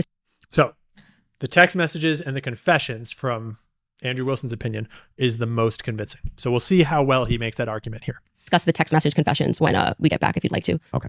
I think we're back. By the way, just an FYI for those of you that are watching The Crucible, there's 30,000 concurrent there watching. Support Andrew Wilson. That's your fans of his. Click that subscribe button and helps him grow his business. If you're watching Candace, I think there's 225 to 250,000 concurrent right. You didn't have to stunt on Andrew like that, bro. Like you didn't have to drop it. We'd like that. to see this right now. Let's go back into the text conversation you were having, right? Okay. The crazy thing too is that there's all these watch parties on different people's channels, pro Candace, anti Candace, and when you add up all those all that viewership and all these associated watch parties that were technically only like one view on the main channels, there's a lot of live viewers of this thing. Let's stay and then we'll go into the cross-examination stuff in about 30 minutes. Okay, that sounds fair. Okay, so yeah, I used basically three pillars for the totality of the evidence. Okay, so if you want to know exactly what those three pillars are, this is going to be the testimony with the text messages, and the confessions. This is going to be the physical evidence, and this is going to be the totality of the summary of the case. Okay, so right now we're focusing on one of these pillars in my defense, which is fine. I understand that I have to defend my claims as well. So when we're talking about the messages themselves, they seem totally valid. I have no idea why they wouldn't be valid. And that's kind of a dense way to take it. I mean, you can argue for their validity, but to say you see no way they could be invalid is like, you're not very tech literate, bro. And I have not heard any good explanation for why it is that these messages should even be questioned. The defense hasn't questioned them, as far as I'm aware. Nobody has actually questioned that these messages came from Robinson to date, except perhaps the entire world questioned them.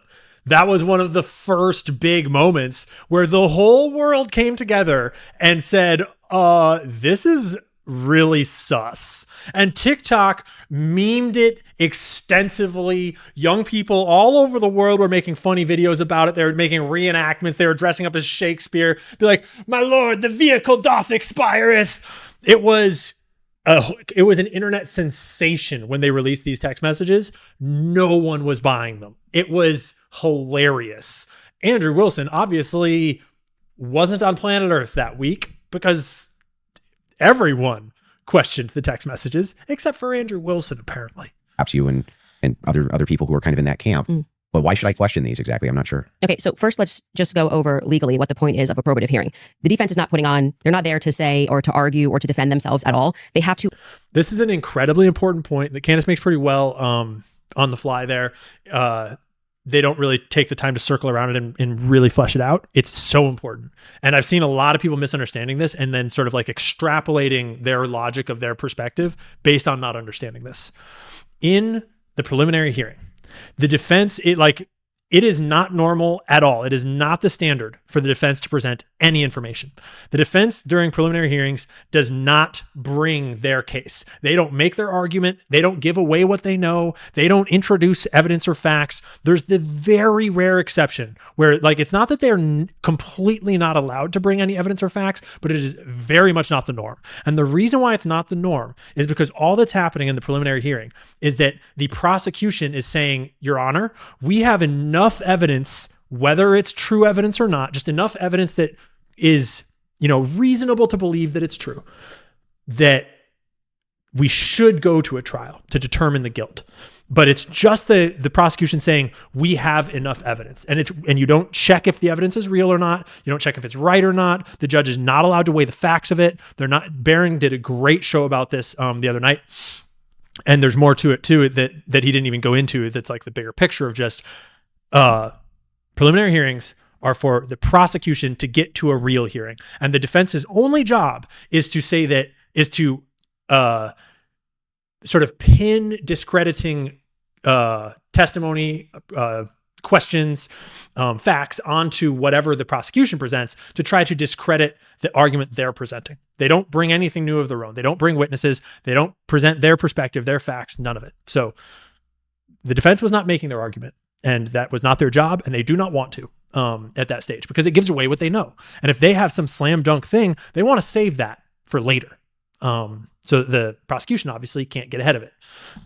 Address what is being presented by the state. Okay. So they're not here to then say, let me give you an explanation for these text messages. Agreed. The relevant portion of what the defense did do was actually before we got to the preliminary hearing. I had mentioned that it was initially supposed to be scheduled for some time in May. They asked for an extension. That reading through those filings of why they were requesting an extension and why I actually believe their extension should have been granted, because they did not receive discovery on their text messages. That was one of the reasons. There were many reasons why they wanted to have an extension, but this was crucial, right? So forget just the general sense that these messages. Again, Candace describing actual firsthand knowledge of the actual events that happened over this whole year. And I doubt that Andrew Wilson knows anything about what she's talking about. Just feel off. And yes, you are allowed to have an intuition. You are allowed to have a sense and just go, this is very weird. We're being told this kid had above a 4.0, Tyler Robinson. He wanted to get away. I mean, the text messages almost run head to head with themselves. He wanted to get away with it. So he thought the best thing to do would be to text a full confession of what he did down to what I didn't even remember, saying, yeah, and that's also me in the surveillance footage. It felt a little too on the nose. People have common sense. You just don't text message. But then we're also supposed to believe that he put a note under and burn this and get rid of the evidence. But don't worry about that because I'm about to text you a full confession. That it felt off. It felt weird off the bat. The manner in which they were texting, we're told Yeah. The note plus the text messages is pretty fucking weird. Because the note was, to remind us all, the note was essentially if I die or if I go down, the note was a worst case scenario just in case. Assuming it's true and real and really did occur, the note represents the concept of if I go down, this will tell my boyfriend what happened, I guess. Even though if Tyler goes down, the boyfriend will find out what happened. And if Tyler doesn't go down, then he doesn't want the boyfriend to find the note. So it's all very illogical when you think about basic human motivations in terms of let's not get caught. He's like a gamer who's using a Dremel to carve expressions, catch fascists, but then suddenly he's writing a also as a Helldivers player, he did actually get the 500K code correct. Yeah, I'm not a gamer, so we'll say that if we start debating that, you'll be way over my head. Yes. But my point being is just that, just first, it's a general sense of why people had a reaction to these messages that seemed like they were written by Jane Austen rather than like a kid who games and writes Yeah, cat but do you see passes. how that's intuition? That is, I am. I just said that. I said just parking aside the intuition of just something feels wrong here, which you should follow your intuition. You should actually do that. If you say the COVID vaccine is running out, feels like it's coming out too fast, and there's too many celebrities telling me to do it, I'd like to take a pause. That's good. That is, you are allowed to do that. I believe in intuition. But, Now, but hang on. Let me respond a little bit here because you've been going for a minute. Let me at least respond to a little bit of this. So the first thing is like when people bring up the COVID vaccine, not trusting the COVID vaccine en masse was the science. That wasn't just intuition. That was the science. There was tons of competing science. Now they tried to suppress it. That's true. But there was tons of competing science for why you shouldn't take a risky mRNA vaccine and mass and things like this. Now, when you're talking about intuition, though, when you say trust your intuition, I'm actually giving a different message. You actually should be very wary about trusting just your intuition. It is true that intuition can be useful, but it has to be tempered with logic, reason, explanatory power, and evidence, not just intuition. That's why we're parking it aside. Logic, reason, and explanatory power. Met an awful lot of kids and young people, and they don't write that way. I've graded papers. I've taught English class. They don't write that way. It's not how they speak. It's not how they write. And so on balance, if you were to take 1,000 young people in the 20-ish age range and ask them all to write out a message that carried this meaning using whatever words they wanted, none of them would write you those words. None of them would write you in that tone. Not very likely. So just, from logical reasoning, rational power. And yeah, I'm asserting that. That's not an actual scientific study that I've done. Tell me I'm wrong if you want. Intuition's the first step. Something feels off, right? Okay. That was my first step with COVID. I don't like the way it's being pushed. It shouldn't require a celebrity campaign, by the way. Another element of that is why people don't feel good about the Charlie thing. Why do we have so many influencers saying things? It's over. Why are you guys all using the same adjective? Like, you switch it up. I'm overwhelmed. Like, chill. Like, you could say, I found some parts compelling. I think this should go. Like FedSlop? I found some parts compelling. Maybe we should, see at the trial. That would be kind of. Don't you think FedSlop's a buzzword for the counter industry? But everyone on this. Yeah, it is. It evolved organically, which is different. The difference between everyone online seeing something funny that is effective and being like, ha, that's funny, I'm going to say that. Paramount, not so tactical, for example. That's like natural trend formation amongst cultures. It's a little different when, a bunch of highly paid influencers all come out with a parroted, identical message around a specific event that's clearly organized. That's not the same. That is not an authentic, organic growth of a concept within a culture.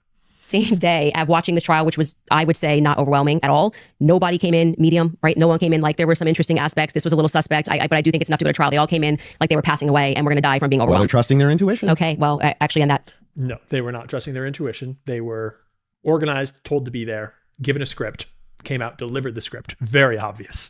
And it's the exact same bigwigs. And you'll notice, here's a point. You'll notice the big boys have already abandoned Andrew.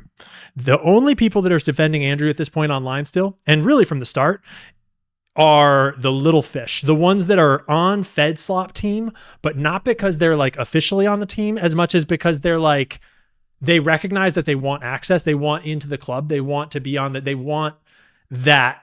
They want it. And seen this a lot in this industry. It goes one or the other way. Is you're either the kind of person that you get the invitation to AmFest and you start to get invited as a speaker to events and you think more of this. How can I get more of these invitations? Because then I get to go to the parties and like meet the cool people and the celebrities and like the hot girls and all that stuff. Or you start getting those invitations, you go to one of them and you're like, this is kind of fucking gay. I'm not really, this is not a lot of fun. I'm going to go do my own thing again. Those are two different kinds of people. And if you notice, the big boys that are already in the club, the Benny Johnsons, the Jack Posobics, those guys, Nick Fuentes, for example, allegedly, all those big FedSlop accounts are not defending him. And they didn't come out to defend him. They're not posting about it. They're ignoring it. They're pretending it did not happen.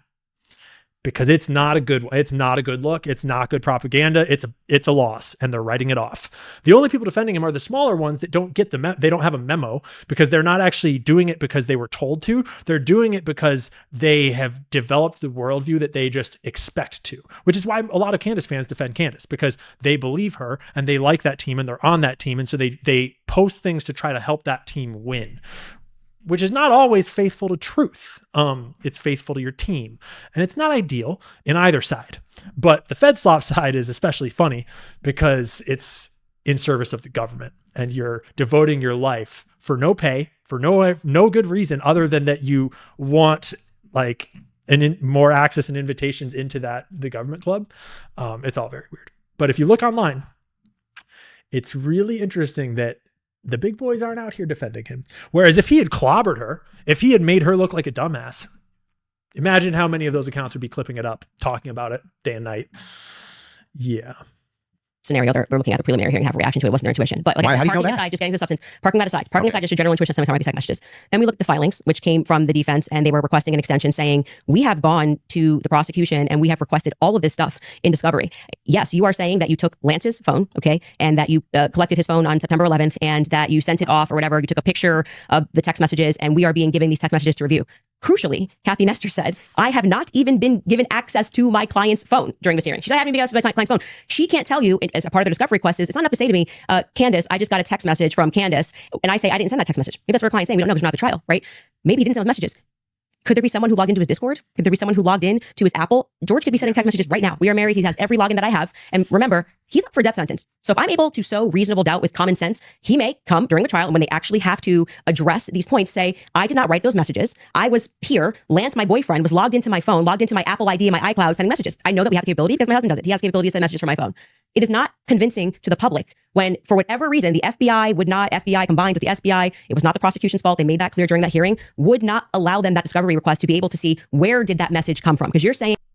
So since September 11th, nobody from the public or from Tyler Robinson's team or Tyler Robinson's defense or Tyler Robinson or Tyler Robinson's family, none of them have had any access to his phone or his messages.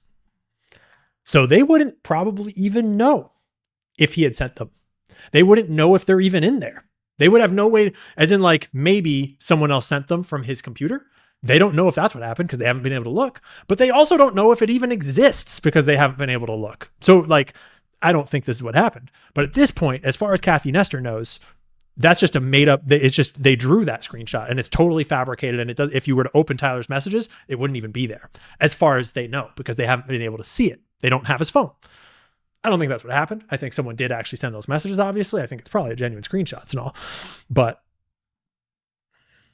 My client was here, right? I want to know that message actually was generated from his iPhone when he was waiting to retrieve his, rifle, hoping that the pooch doesn't have a bad sniffer.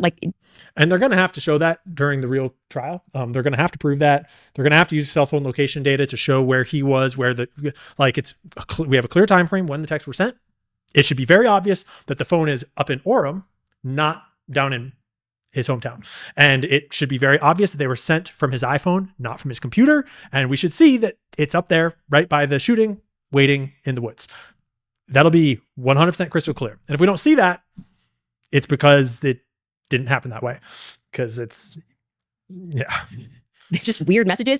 I want to make sure that, yes, it was actually him. He was holding his phone and his boyfriend didn't just log in to his computer when he was home. Lance was his boyfriend. That is a crucial fact here. That discovery was not met by the time we got to preliminary hearing. So I remain unconvinced by these text messages. Just as you feel convinced by them, I feel unconvinced by them. Okay. So then we're going to get into this more in a bit when they talk about another aspect of it. But there's this element where as we learn more, we become capable of inferring what else they must have, what else we would expect to get. And this has been a developing, list, I guess, over time. But before the preliminary hearing, there were certain things we were and weren't expecting to see and to know.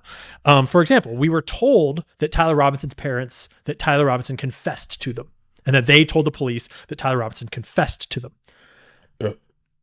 So we were kind of expecting to see some sort of written statement from them in some form, some sort of statement from them brought by the prosecution, because that is slam dunk fucking evidence. If your own mom is ratting you out, you're guilty. And we didn't see that. And so the fact that we were told that existed, so we were expecting to see it in some form, and then we didn't, that tells us something. And consequently, in the same way, we learn things over time, like in the preliminary hearing, we learn that these are the text messages and this is what they're going with. And so we can rightly infer that they should be able to pinpoint where his phone was when those were sent and that they were sent from his phone. And if they don't show us that during the trial, it's got to be because they don't have it or they're really dumb, because you have not proven that he sent those text messages until you show where he was, where the phone was, where all of that. And that should not be hard to do. That should be very easy to do if that's actually how it happened. And if it's not how it actually happened, it's dang near impossible to show. So we get these sort of, as long as you're careful with your logical reasoning in it, as we get information, we become capable of expecting what we'll get later on down the line. And it kind of circles around like in a preliminary hearing, in the main trial, because that's when we're expecting to get all this information. And Julian Dory's recent podcast with Barron and I think Joseph Scott, I forget his full name, the coroner, medical examiner, the death expert, Joseph Scott Horton is something, I forget his full name. Sorry, bud. Great podcast. Total respect to him for doing it with Julian and Barron. They spoke a lot about the expectation of like, they better have saved the shirt. They better have saved the mic. They better have saved all this shit. That's like, this is how you should be doing it. Going over what we expect of a proper criminal investigation helps us understand when we get to a part where it's not proper, where it's not being done right, where there's gaps in it all, the suspicious stuff. And that's basically what Candace's case is built on, is all these gaps are just, there's too many of them. And Andrew Wilson's case is, to be an ass about it, is built on the fact that he doesn't know where the gaps are because he doesn't know about the case. So he doesn't even know what to ask about or what to say. He's just reading a script. Which is, I'm overstating it a bit. He's not just reading a script. And he does, he has actually covered the case somewhat over time. He does have his own opinions. They're just not super well informed based upon his performance here. And the idea here is the reason that you don't think that these are valid text messages, and you don't, right? It has not been proven that these messages are valid, and they don't sound valid to me. I don't think anyone, even if someone was selling pot on the corner, would be smarter than to write a... Real quick, let's just rewind and watch Patrick Bet-David's repositioning here, because it was funny. I don't know why. It just struck me as like, that dude's 14 years old. That you don't think that these are valid text messages, and you don't, right? It has not been proven that these messages are valid, and they don't sound valid to me. I don't think anyone... Just check out this lift and scoot. Pot on the corner. I don't know. It just looked funny. Obviously, no shade to Patrick. Would be smarter than to write a full-fledged confession. He even writes, I thought I would get away with it, and I was hoping never to tell you until old age. And then we're being told that he wanted to commit suicide. And okay, but he just said he wanted to get away with it, but he's not smart enough to, I don't know, maybe not text. It's such a confession like we've never seen. I think this would be like the first time ever somebody has start to finish written an entire, I'm in the surveillance footage, and I'm here, and I'm wearing my Converse. I'm being a little facetious here, but it was a little ridiculous. It didn't pass a sniff test for me. You have kids. And you love them more than anything. I do. If it was the case that you thought that your kid was innocent, wouldn't you be out telling everybody and their brother that you thought that they were innocent? And also... This is such an empty argument. This is going to be an appeal to emotion along with just a complete fallacy to try to get you to ignore the fallacy while you're being appealed to your emotions. But wouldn't you maybe recant and say, hey, he didn't actually confess to me. He didn't actually, none of this happened the way that the state is presenting it. What would have prevented the parents from testifying? Well, two things. I can answer that. And if you watch my show, I keep telling you it's not vibes. So right after the shooting happened, Lance Twiggs, the FBI put him into a safe house they paid for. They went to the parents as well, to Matt Robinson and Amber, basically said, your life's at risk. There could be somebody who jumps up and wants to avenge Charlie Kirk. And, we're going to watch you. And they went into a federal safe house. What happened next is that they started thinking that the feds were maybe going to, maybe not as honest as they thought. And how do you know any of that? So you got to watch the show, right? Yeah, no. How do you know that? I had a source within the Robinson family. You have a source. He wouldn't know that because he doesn't actually know, and he didn't watch her. He didn't do any prep. He didn't do any prep. He doesn't have to watch her show on a regular basis. But the master debater, the blood sports debater, the #1 debater, should be doing some prep, bud. You're not so good at debate that you don't need to do prep. You're so good at debate because you do good prep. Duh. And in this case, Andrew clearly did not do a lot of prep. An anonymous source, of course. So there's no way for us to verify that what you're saying right now is actually even true. Is it? Find it to be reliable hearsay. So this contention is a critical piece that the Fed sloppers come out with all the time. They always try to attack this angle from different perspectives, and it never goes well for them for a couple of reasons. They repeatedly try to present Candace Owens as when she has a source, she's just making stuff up and it can't be trusted. And she's never brought receipts and it's always just made up and there's never any proof, which is patently untrue. She has over and over and over completely dick slapped the entire Zioslop narrative by saying she has information and claiming it without presenting the source and evidence yet, letting them all pretend like she's making it up and then dropping the source, like the text messages, the screenshots, etc. That's happened multiple times. But furthermore, Andrew Wilson seems to not be familiar with what journalism is and with what a journalist is and not know how that works. So let's just remind us all that in a court of law, you're dealing with evidence and such in a legal framework and a judicial framework. You're arguing the case based upon its legal merits in a legal fashion. Candace ain't one of those. She ain't there. That's not her job. She is a journalist, and her job is to engage with information as a journalist does, which is completely different. And the standard for evidence is completely different. The standard for proof and all that, the way you tell the story, it's all completely different, obviously. And when you are a journalist, one of the most fundamental parts of journalism is having sources. Without sources, there's basically no journalism. And the whole point of journalists is that they establish credible reputation so that when they get a source, if the source wants to remain anonymous, the journalist can replace the credibility of the source that they're not going to give away with their own credibility by saying, I'm a reputable journalist that has reported well in the past, and I vet my sources, and you know I vet my sources. So when I say I have an anonymous source that told me these things, you can trust me because of my reputation. And in the past, our system has grouped journalists up into mainstream news organizations that share credibility. And so in the past, the Washington Post had credibility, and the Washington Examiner had credibility. The New York Times had credibility. And when a journalist working for them has a source, they can vet that source up to the New York Times' standards. And then they can all have a conversation with their editors and stuff and say, this story is good to go. You've done the requisite vetting. Our reputation is intact. We believe this. We are good to run it.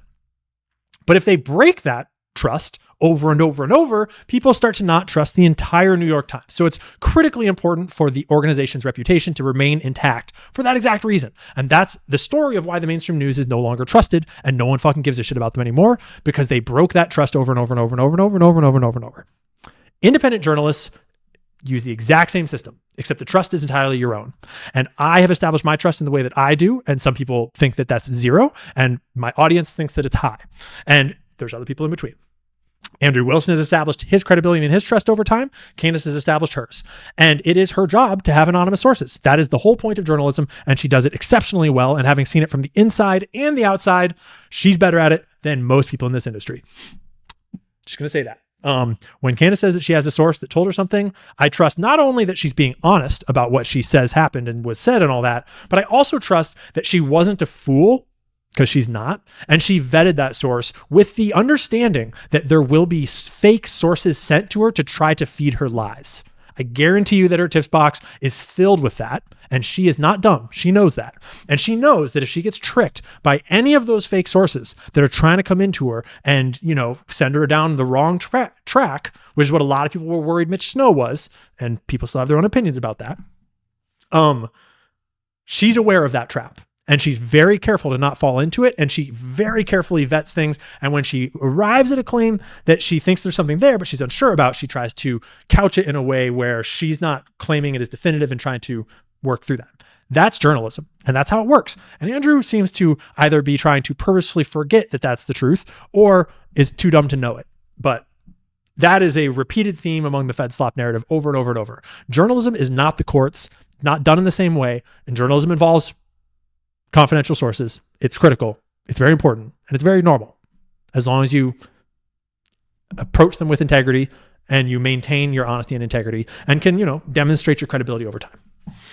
No, I don't find it to be reliable at all. It's just a source. Doing what you're doing is a cool story. Hang on, you're giving us a cool story. You're saying that according to your sources, that the reason that the parents haven't recanted any of this. Recanted what? They have no statement from the parents. Wait, I just want to make sure that if it was the case, it was being reported in mainstream media that your father came to you and said, hey, is this you? What's going on here? And then he and one of his buddies took you in where you turned yourself in. You wouldn't go out and be like, no, that's not what happened. That isn't what happened, though. You're just wrong on this. Okay. Yeah, he is just wrong on this. And it's another example where if you're familiar with the case, you know that the words he just said indicated that he didn't actually know the details of what the documents say, which documents say what about the dad and about what they knew, what the timeline of when those documents came out was, how the media extrapolated that to be a bunch of, claims that were not actually supported by the document. We know that chronology of how that evolved. And he just skimmed over it in a way that made it pretty obvious that he does not have a very strong read on what actually happened there. Maybe I'm paraphrasing. So what is sorry, just so I'm clear. And again, he flips it into a question when he doesn't actually have the detailed information so that he doesn't have to answer it and he can force her to tell him what he doesn't know. Where is your evidence that the parents turned him in? Well, no, I didn't say that. You said it was in mainstream media? I said with a sheriff friend. Yes. But the father did confront him. The father confronted what? Tyler Robinson. And where did you learn this? That the Tyler that's part of the official documents. Our fact checkers can pull that up. But yes. I'm saying, but when you say official documents, do you mean you saw this on CNN or you saw this play out in the hearing? No, this was one of the things that I went through in fact check pre-debate. Are you talking about? This part's amazing. listen to those words he just said. No, this is one of those things that I fact checked pre-debate. As in, like, it's from something that I read while I was kind of sloppily getting ready for this. But he doesn't even know what the document is. He has no idea. He's just like, I just read some shit on my way in here. You're not very good at prepping for debates if you don't know what the document that you got the information. You got to remember the source of the information too, bud, to be good at debates. But then Candace, because she knows everything about the case, because she lives it, she identifies his document for him and then proceeds to school him on his own fucking document. Like the charging documents? I think it could have been in the charging documents, but we can't pull them up. No. And yes, are you disputing this? Do we have that in the back to pull it up? I can already tell you what you're talking about, the charging documents, because this is where we had to figure out where this story came from, because everyone was operating on the assumption that Matt Robinson turned him in. Until we got to the preliminary hearing and we understood, like I said, even for that, when you are charging someone, you can use hearsay. It's all probative, right? Sure. Nothing. So they didn't have statements. It's not like Matt Robinson, even though he was interviewed that night. Amber Robinson was interviewed that night by a Fed, separate rooms. Tyler Robinson was interviewed by a Fed. They did not produce statements saying my son did this. I believe my son did this. But what happened That is factually true. was they did interviews, but also the crucial person here who you just brought up is Mike Mitchell. Mike Mitchell is the biggest unknown in this entire case. Everyone keeps saying they heard from Mike Mitchell this, they heard from Mike Mitchell that. So when the person wrote up the report that night, and it was Brian Davis who wrote up what became the charging documents, he after they transported Down to knowing who wrote the reports, which becomes extremely important here because you learn that it is hearsay because it's a different person saying what they knew about a different exchange where he was told that the parents said some stuff. So it's like hearsay of hearsay. And it doesn't seem to be accurately reported. Tyler Robinson from the Washington Sheriff's County office up to, I think it's Salt Lake City. I think it was 4 a.m. in the morning. I got up there. He then writes the what becomes a charging document. So he's basically saying, we all spoke to a bunch of people and here's the information that we got, right? We've not seen that. So it could have come from Mike Mitchell. Mike Mitchell could be saying, I don't know how this negates the point though. Why wouldn't the parent? Because you don't have a statement from the parents. You are going. Why wouldn't they just correct It's not this correcting. It information? doesn't negate the point. The point is that. And that's such a dumb question, dude. What a dumbass. Dude.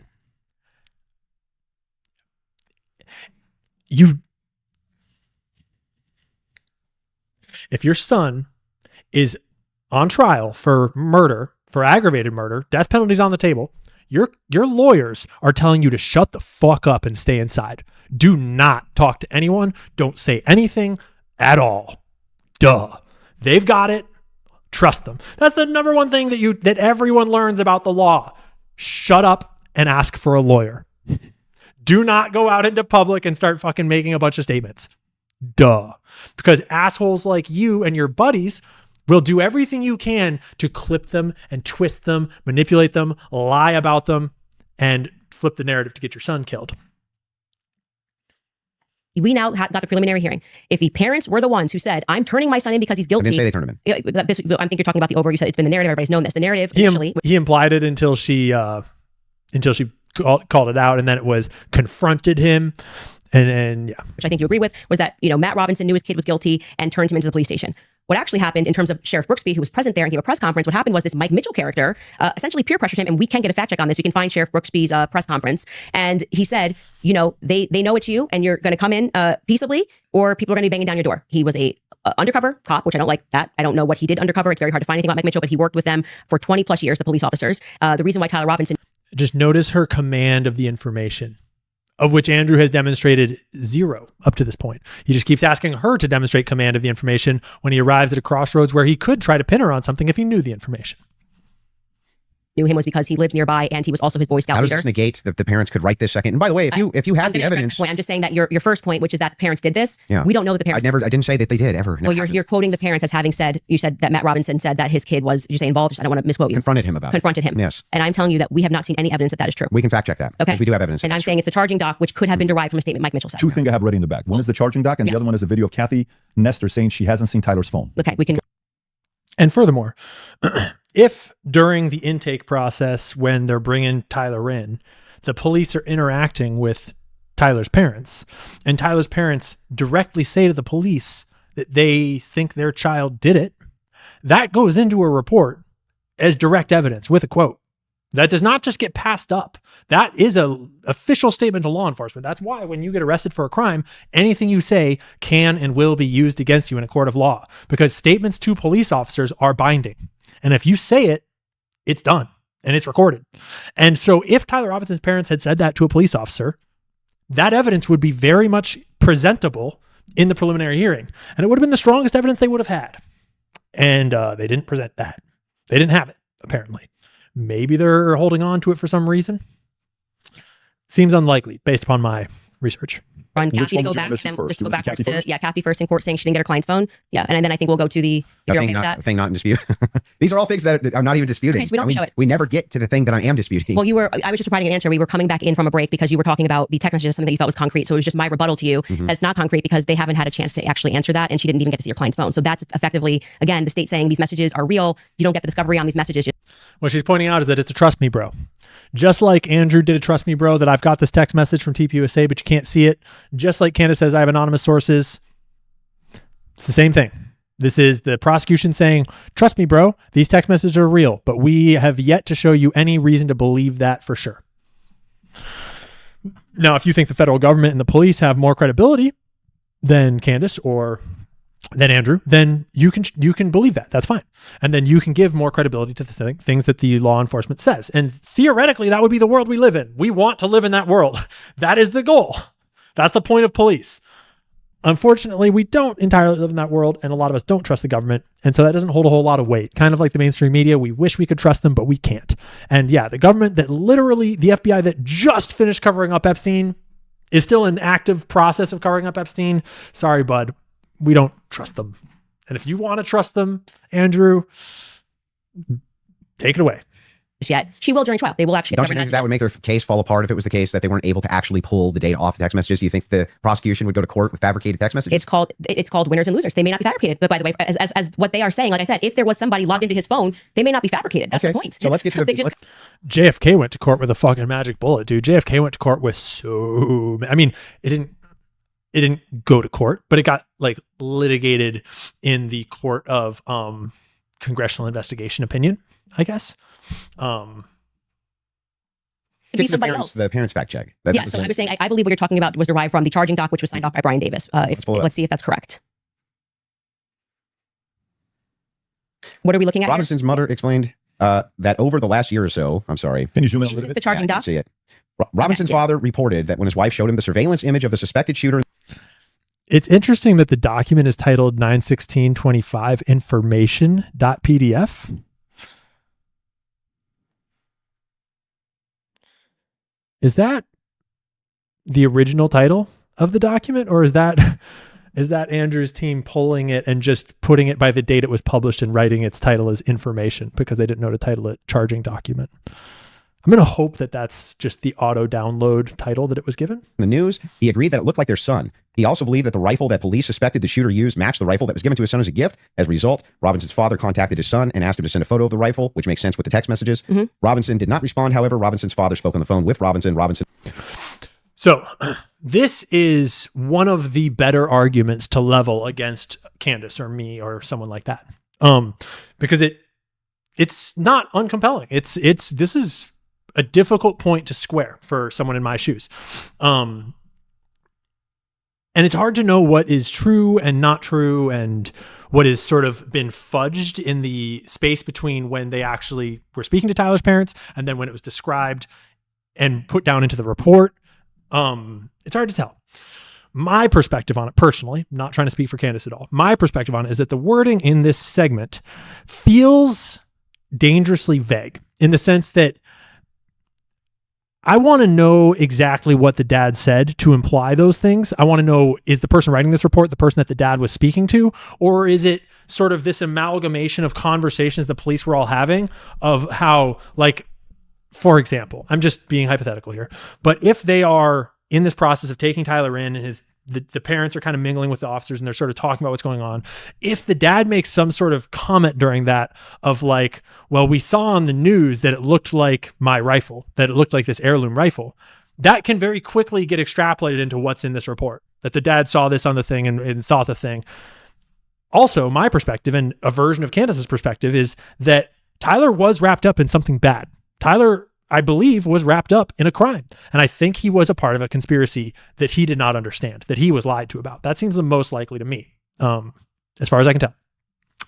And in that scenario, this actually adds up, that Tyler would be very reticent to tell his parents what was going on, and that the dad would kind of confront him about it, and that he would be kind of like, that I can imagine that process being very, very awkward and complicated to try to come out to your parents and like to deal with this fact that you're fucked with your parents.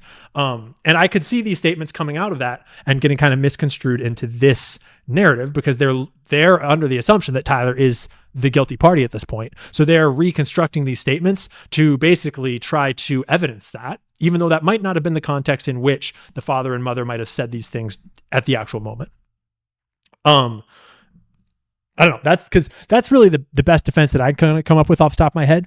And to me, that is more than enough to keep the door open, but it's not convincing to say that there's zero chance that any of this ever happened or anything like that.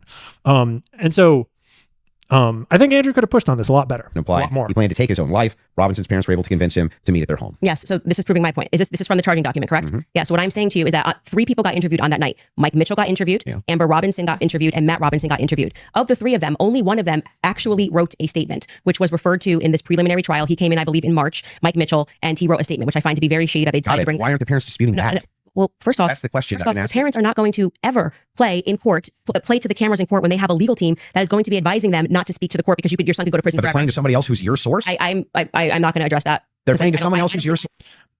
And there's a couple times in here where Candace kind of clams up like this. And what this is her protecting her source. And that's the right thing to do. It's the honorable thing to do. And there's anyone in the media criticizing Candace for like not answering this part or like clamming up on this is a hypocrite. Because you're not a journalist if you don't protect your sources, and her job is to protect her sources. And she can't say anything about it lest she imply a thing about who that source is. Because it could be someone in the direct family. It could be someone in the slightly extended family. It could be like the babysitter. Who knows?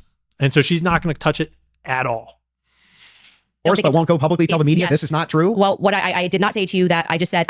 And yeah, that's exactly how it should be handled, Andrew. If I was in the family of a situation like this, if I'm in Tyler Robinson's family, no, you're not fucking going to the press and putting your own statement out there publicly. Every lawyer in the world is telling you not to do that, and they're right. But I personally would be heavily considering leaking some shit through quiet back channels to someone like Candace so that story can get out there, even though we definitely don't want it to look like it's coming from me. Yeah, that makes perfect fucking sense. I have a source, so I want to be very clear.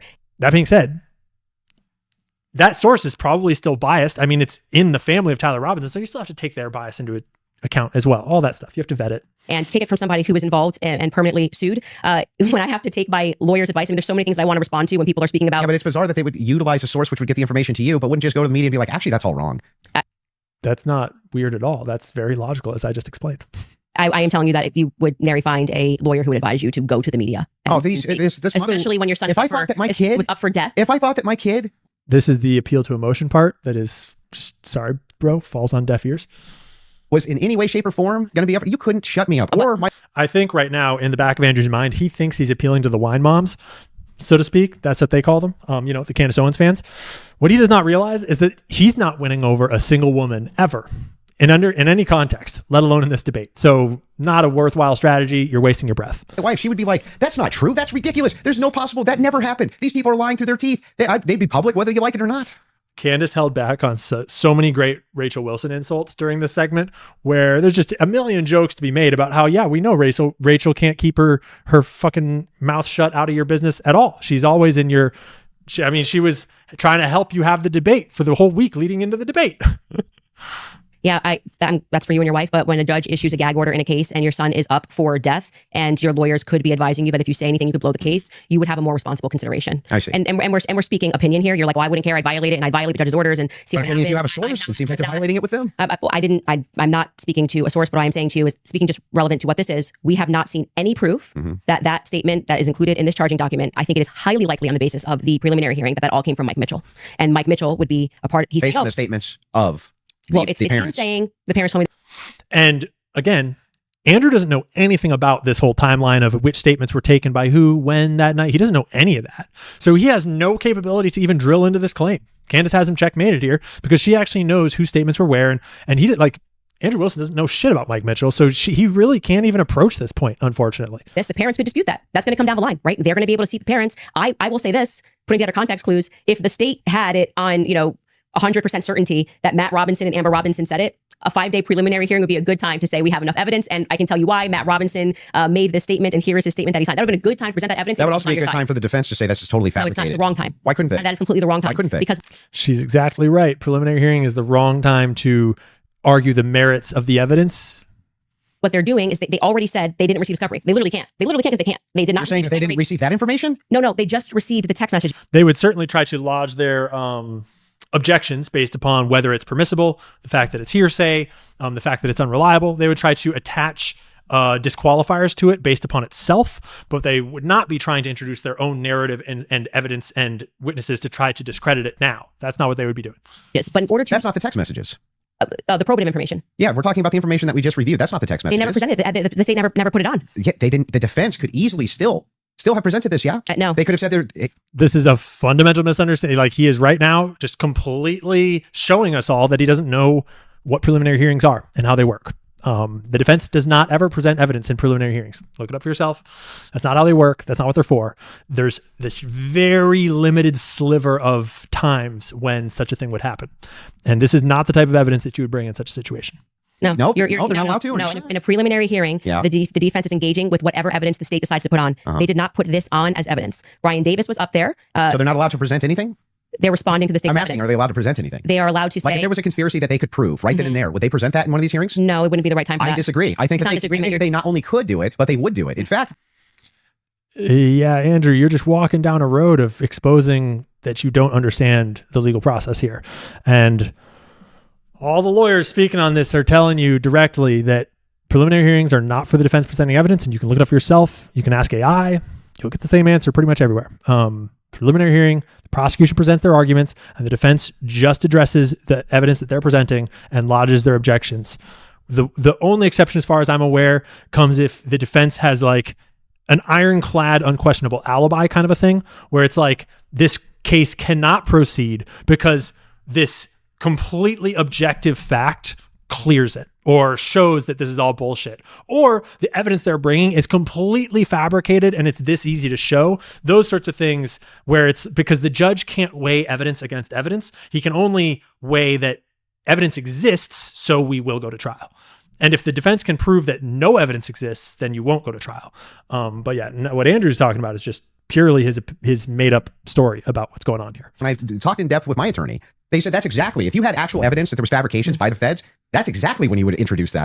So he's either twisting it or he's misunderstanding his attorney, because if what he's describing there is if you had evidence of a fabrication that was as in like indisputable clear, yeah, maybe.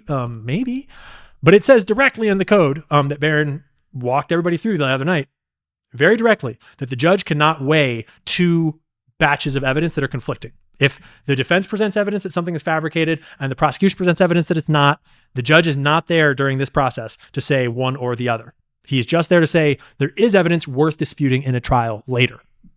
So if his lawyer really did say that and was not being retarded, I presume that the lawyer was sort of saying that truly unquestionable exculpatory alibi type evidence might be brought. in the document that they filed yesterday or a couple of days ago, the appropriate, like what you're doing at this stage of the hearing is the state is saying we have enough evidence that we think this needs to go forth to trial. Hence the reason that there's this extraordinary, we allow hearsay because it doesn't really need to be perfect. It can be enough that we feel like we can move forward, right? And okay, I disagree with that in general when somebody's rotting in prison, but whatever. The next phase is for them to meet in court and for the defense to essentially present an argument to the state that says, we find this filing to be defective in and of itself. We don't even have to defend ourselves because you, the state, have enough, you know what the laws are on the books, and this filing is defective and you should get rid of these charges because they don't make sense based on what you can decide based on the law on the books. So then that's why they then file the dismissal, right? So in the dismissal, what they're doing is they are engaging, and this is what was widely misinterpreted. Well, yeah, they're engaging as though, as it's a hypothetical. If this is hypothetically true, then so they're saying all of these charges. I'm not disputing any of that. So that's what you're saying. No, what I'm asking specifically is like, who could shut parents up who are like, no way, there's no possible, this never happened. This is ridiculous. They would be shouting it on CNN. They would be shouting it from the rooftops. They would be losing their minds. And you're like, nope, the gag order would be enough to keep them quiet. Not enough for them to talk to your source, but enough to keep them quiet. I think that's quite ridiculous. But I'll even concede this whole point to you. Let's just say maybe this was misconstrued, right? If there's a little bit of reason to doubt it because we're still waiting for the evidence for trial. If that's the case, then why not take the same standard for the evidence that you present? You're just waiting for trial. Well, you didn't do that. Wait So a we're second. here. I mean, he kind of fumbled that one. It's a strong point to be made, and if I were him, I would have made it in the framing of something more like the defense or the prosecution is saying that the parents said this, And so to me, when I see that, I think it's, I think that's overwhelming evidence, because I think it would be so stupid of them to present that as a fact that they have. And then when they get to trial, they can't present it because it's not real. That would be so dumb of them, that to me, it seems more likely that they did say those things, because otherwise that's so dumb. That's probably a much stronger argument than like, but how could you shut the mother up? Like, is the mother a retard? Second. I just want to make sure that I got this. To be clear, according to Andrew, she is. That's right. That's your argument to me, right? My argument to you is what? Your argument to me is that, hey, wait a second, Andrew, there's not enough here that convinces me, right? Well, that's actually my rebuttal to you, is that you are saying, why are people engaging in what you term to be conspiracy theories? No. I term it to be thinking. They're just thinking because they're recognizing there are a lot of holes in these stories and that this is not strong evidence, right? This is the reason they're doing it. I'm explaining to you, this is the reason that they're doing it. I'm addressing what you view to be overwhelming evidence. And by the way, I want to be clear. That which convinces me. But thus far, this is just like, that doesn't convince you.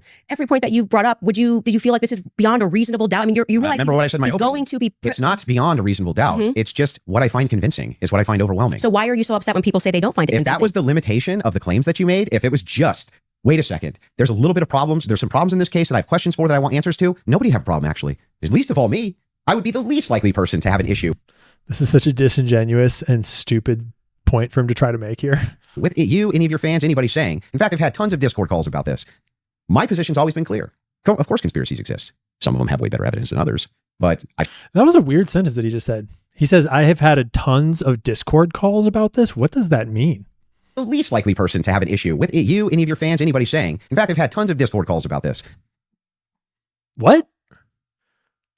Is he implying that like he standardly uses Discord to talk to his friends, and in talking with his friends about the case and what they believe about it, they've discussed this aspect of it? Or are we talking about like prepping narratives and getting your talking points straight and stuff like that? My position's always been clear. Of course, conspiracies exist. Some of them have way better evidence than others, but I've seen them myself. I know conspiracy. In fact, the federal government has hundreds of thousands of laws about conspiracies. They see them everywhere. We both know this, right? That's never what the problem is. The problem is when you make claims outside of, well, wait a second, I'm just questioning evidence here. I'm just questioning. So he doesn't know how conspiracies work, and he has no, what? So you're a horrible conspiracy theorist and you know jack shit about any of them. As we described earlier, pretty much any conspiracy worth talking about is perpetrated by a large, powerful government, usually government-based organization. And it is always attempted to be kept secret, covered up. And the nature of what that leaves for us to investigate is a very difficult picture to put together. Usually, conspiracy theories are such because they are a cover-up, and we have very limited slivers of information, usually based on this doesn't add up. This is not possible.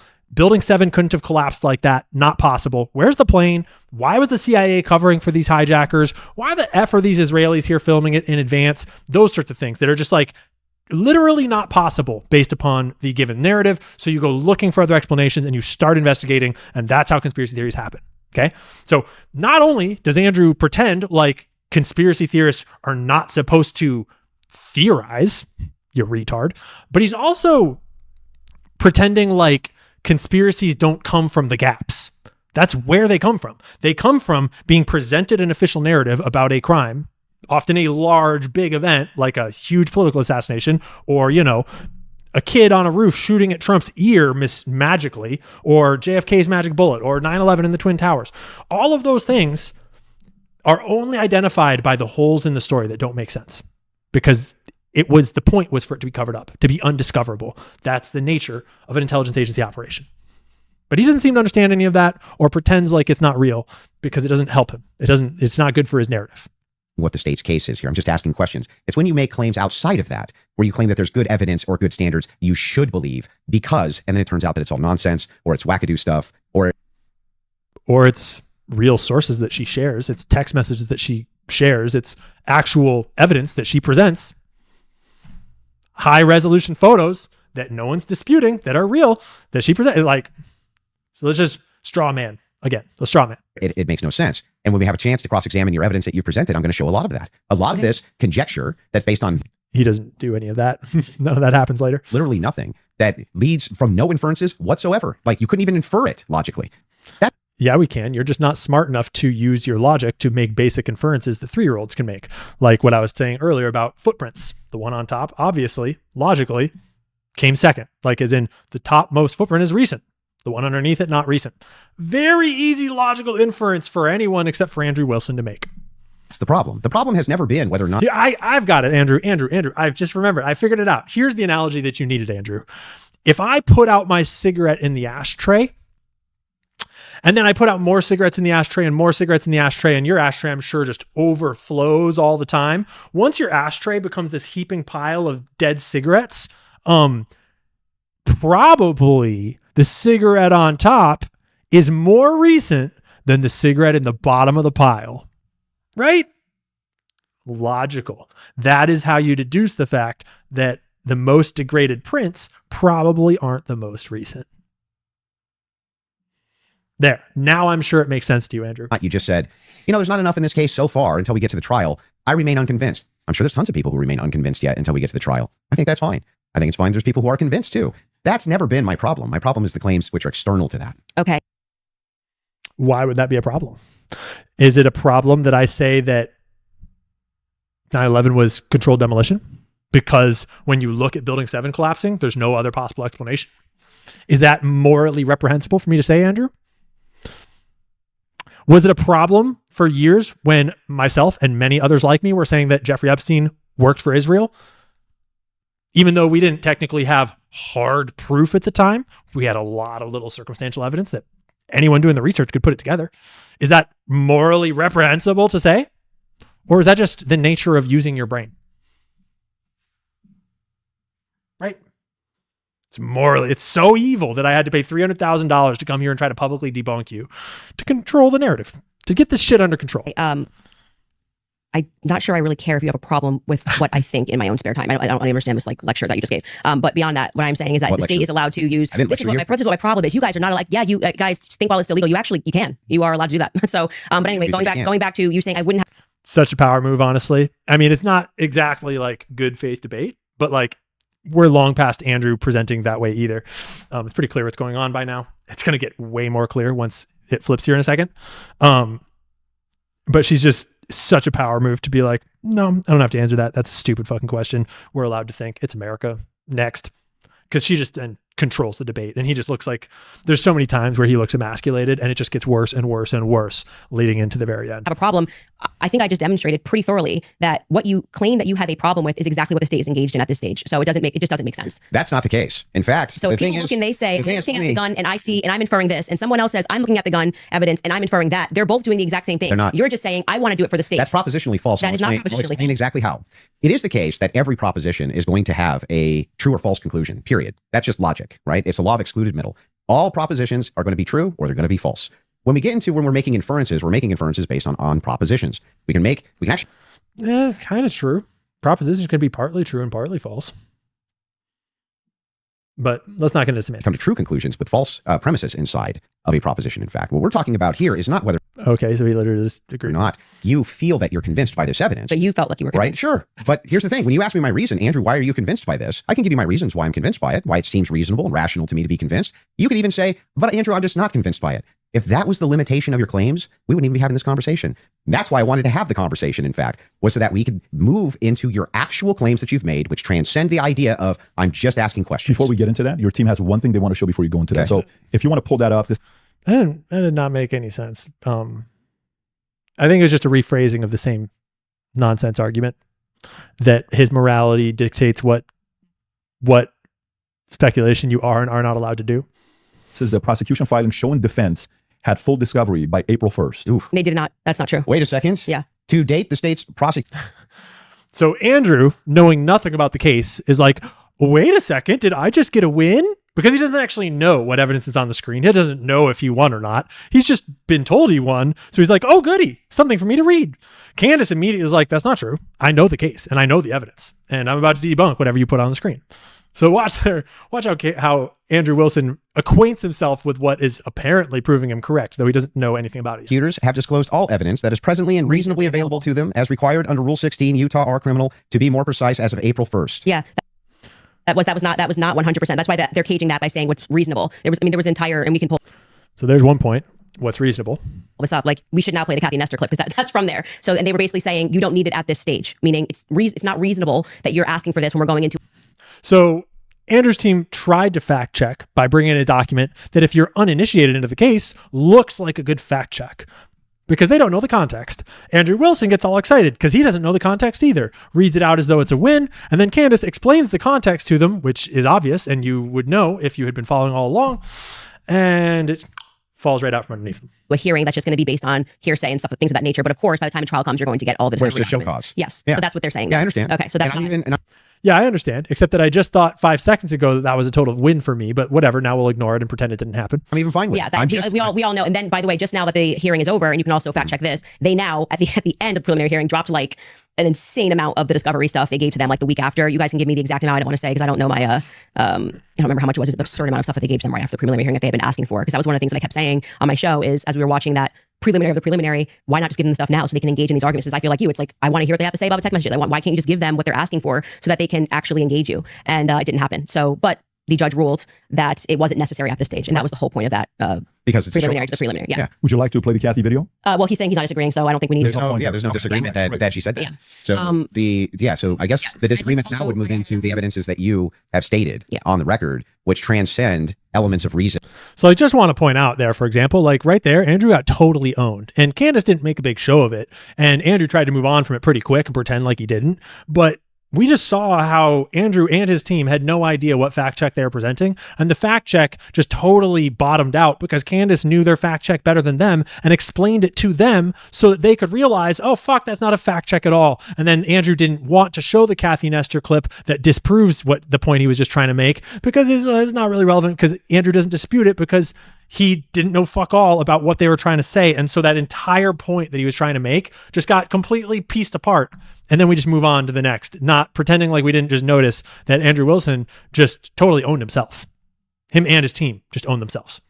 Why are we having a transcendental conversation now? Because I mean, because your entire thing was about looking at the evidence, which never made sense to me. Again, because all of the evidence that you felt to be overwhelming was hearrsay. That was bizarre to me. You told me that I could take as much time as I wanted to question you on these these things. things. I'm just asking you just to lay the groundwork of what you're saying. Because you made many claims into something else, and I do still want to hold you for going through because we discussed the gun, we discussed your. You can hold me to those things, but I would like to get into the things that you said. The screwdriver. So, and I'll explain exactly what the groundwork is. When you make claims which pass the idea of I'm just asking questions because the state's evidence is not convincing, I think you have to answer for those claims because they are in regards to this case. You're saying I have a claim. It is in regards to the assassination of Charlie Kirk, which is what we're talking about. Not just the case of Charlie Kirk, it's assassination.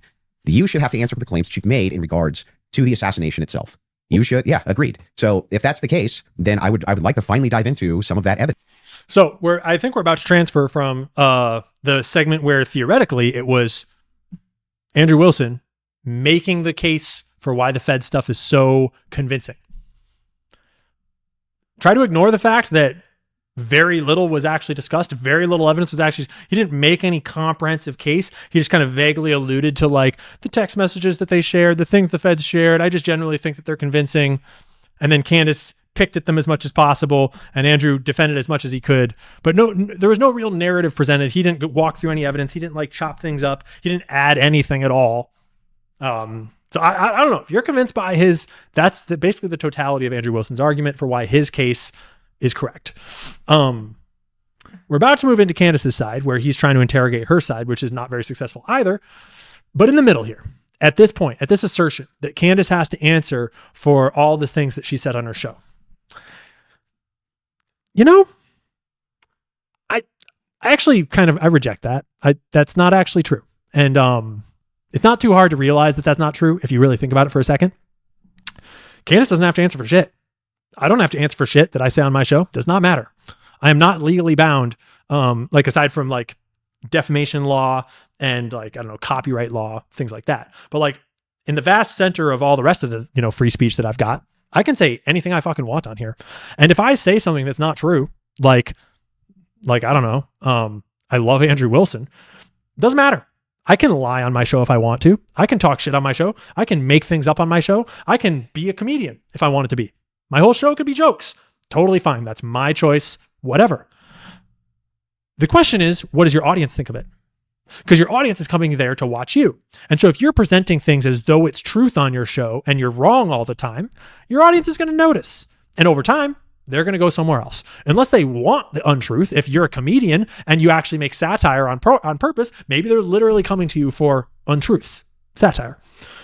It just has to do with what your audience wants from you and what you present to them, and if you're giving them what they want. And if you're not presenting your stuff as facts, then they're not coming to you for facts, they're coming to you for entertainment.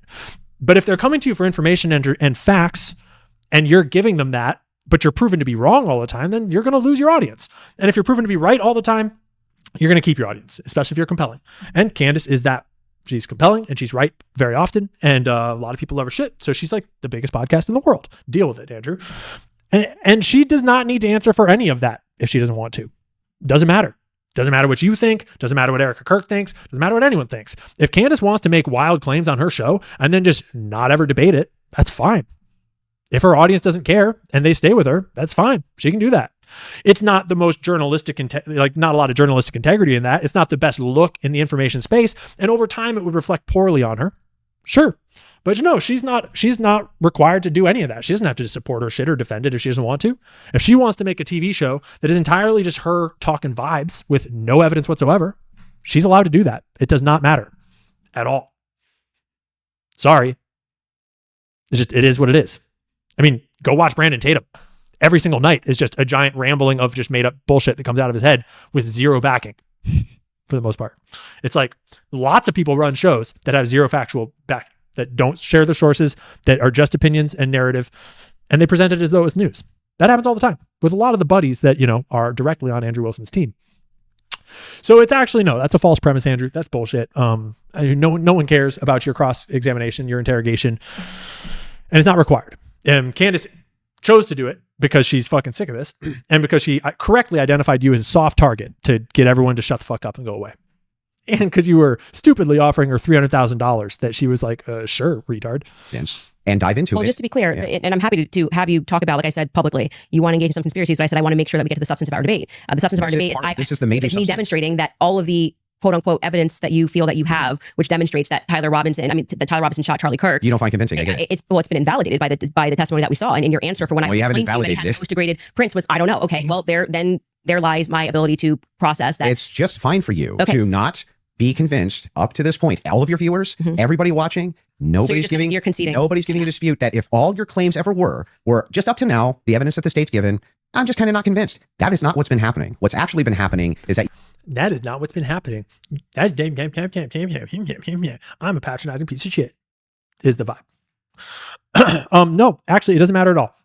She can make as many claims as she wants. She can speculate. Does not matter. She can do any of that. Doesn't matter. It's her platform. It's her speech. Deal with it. This is America.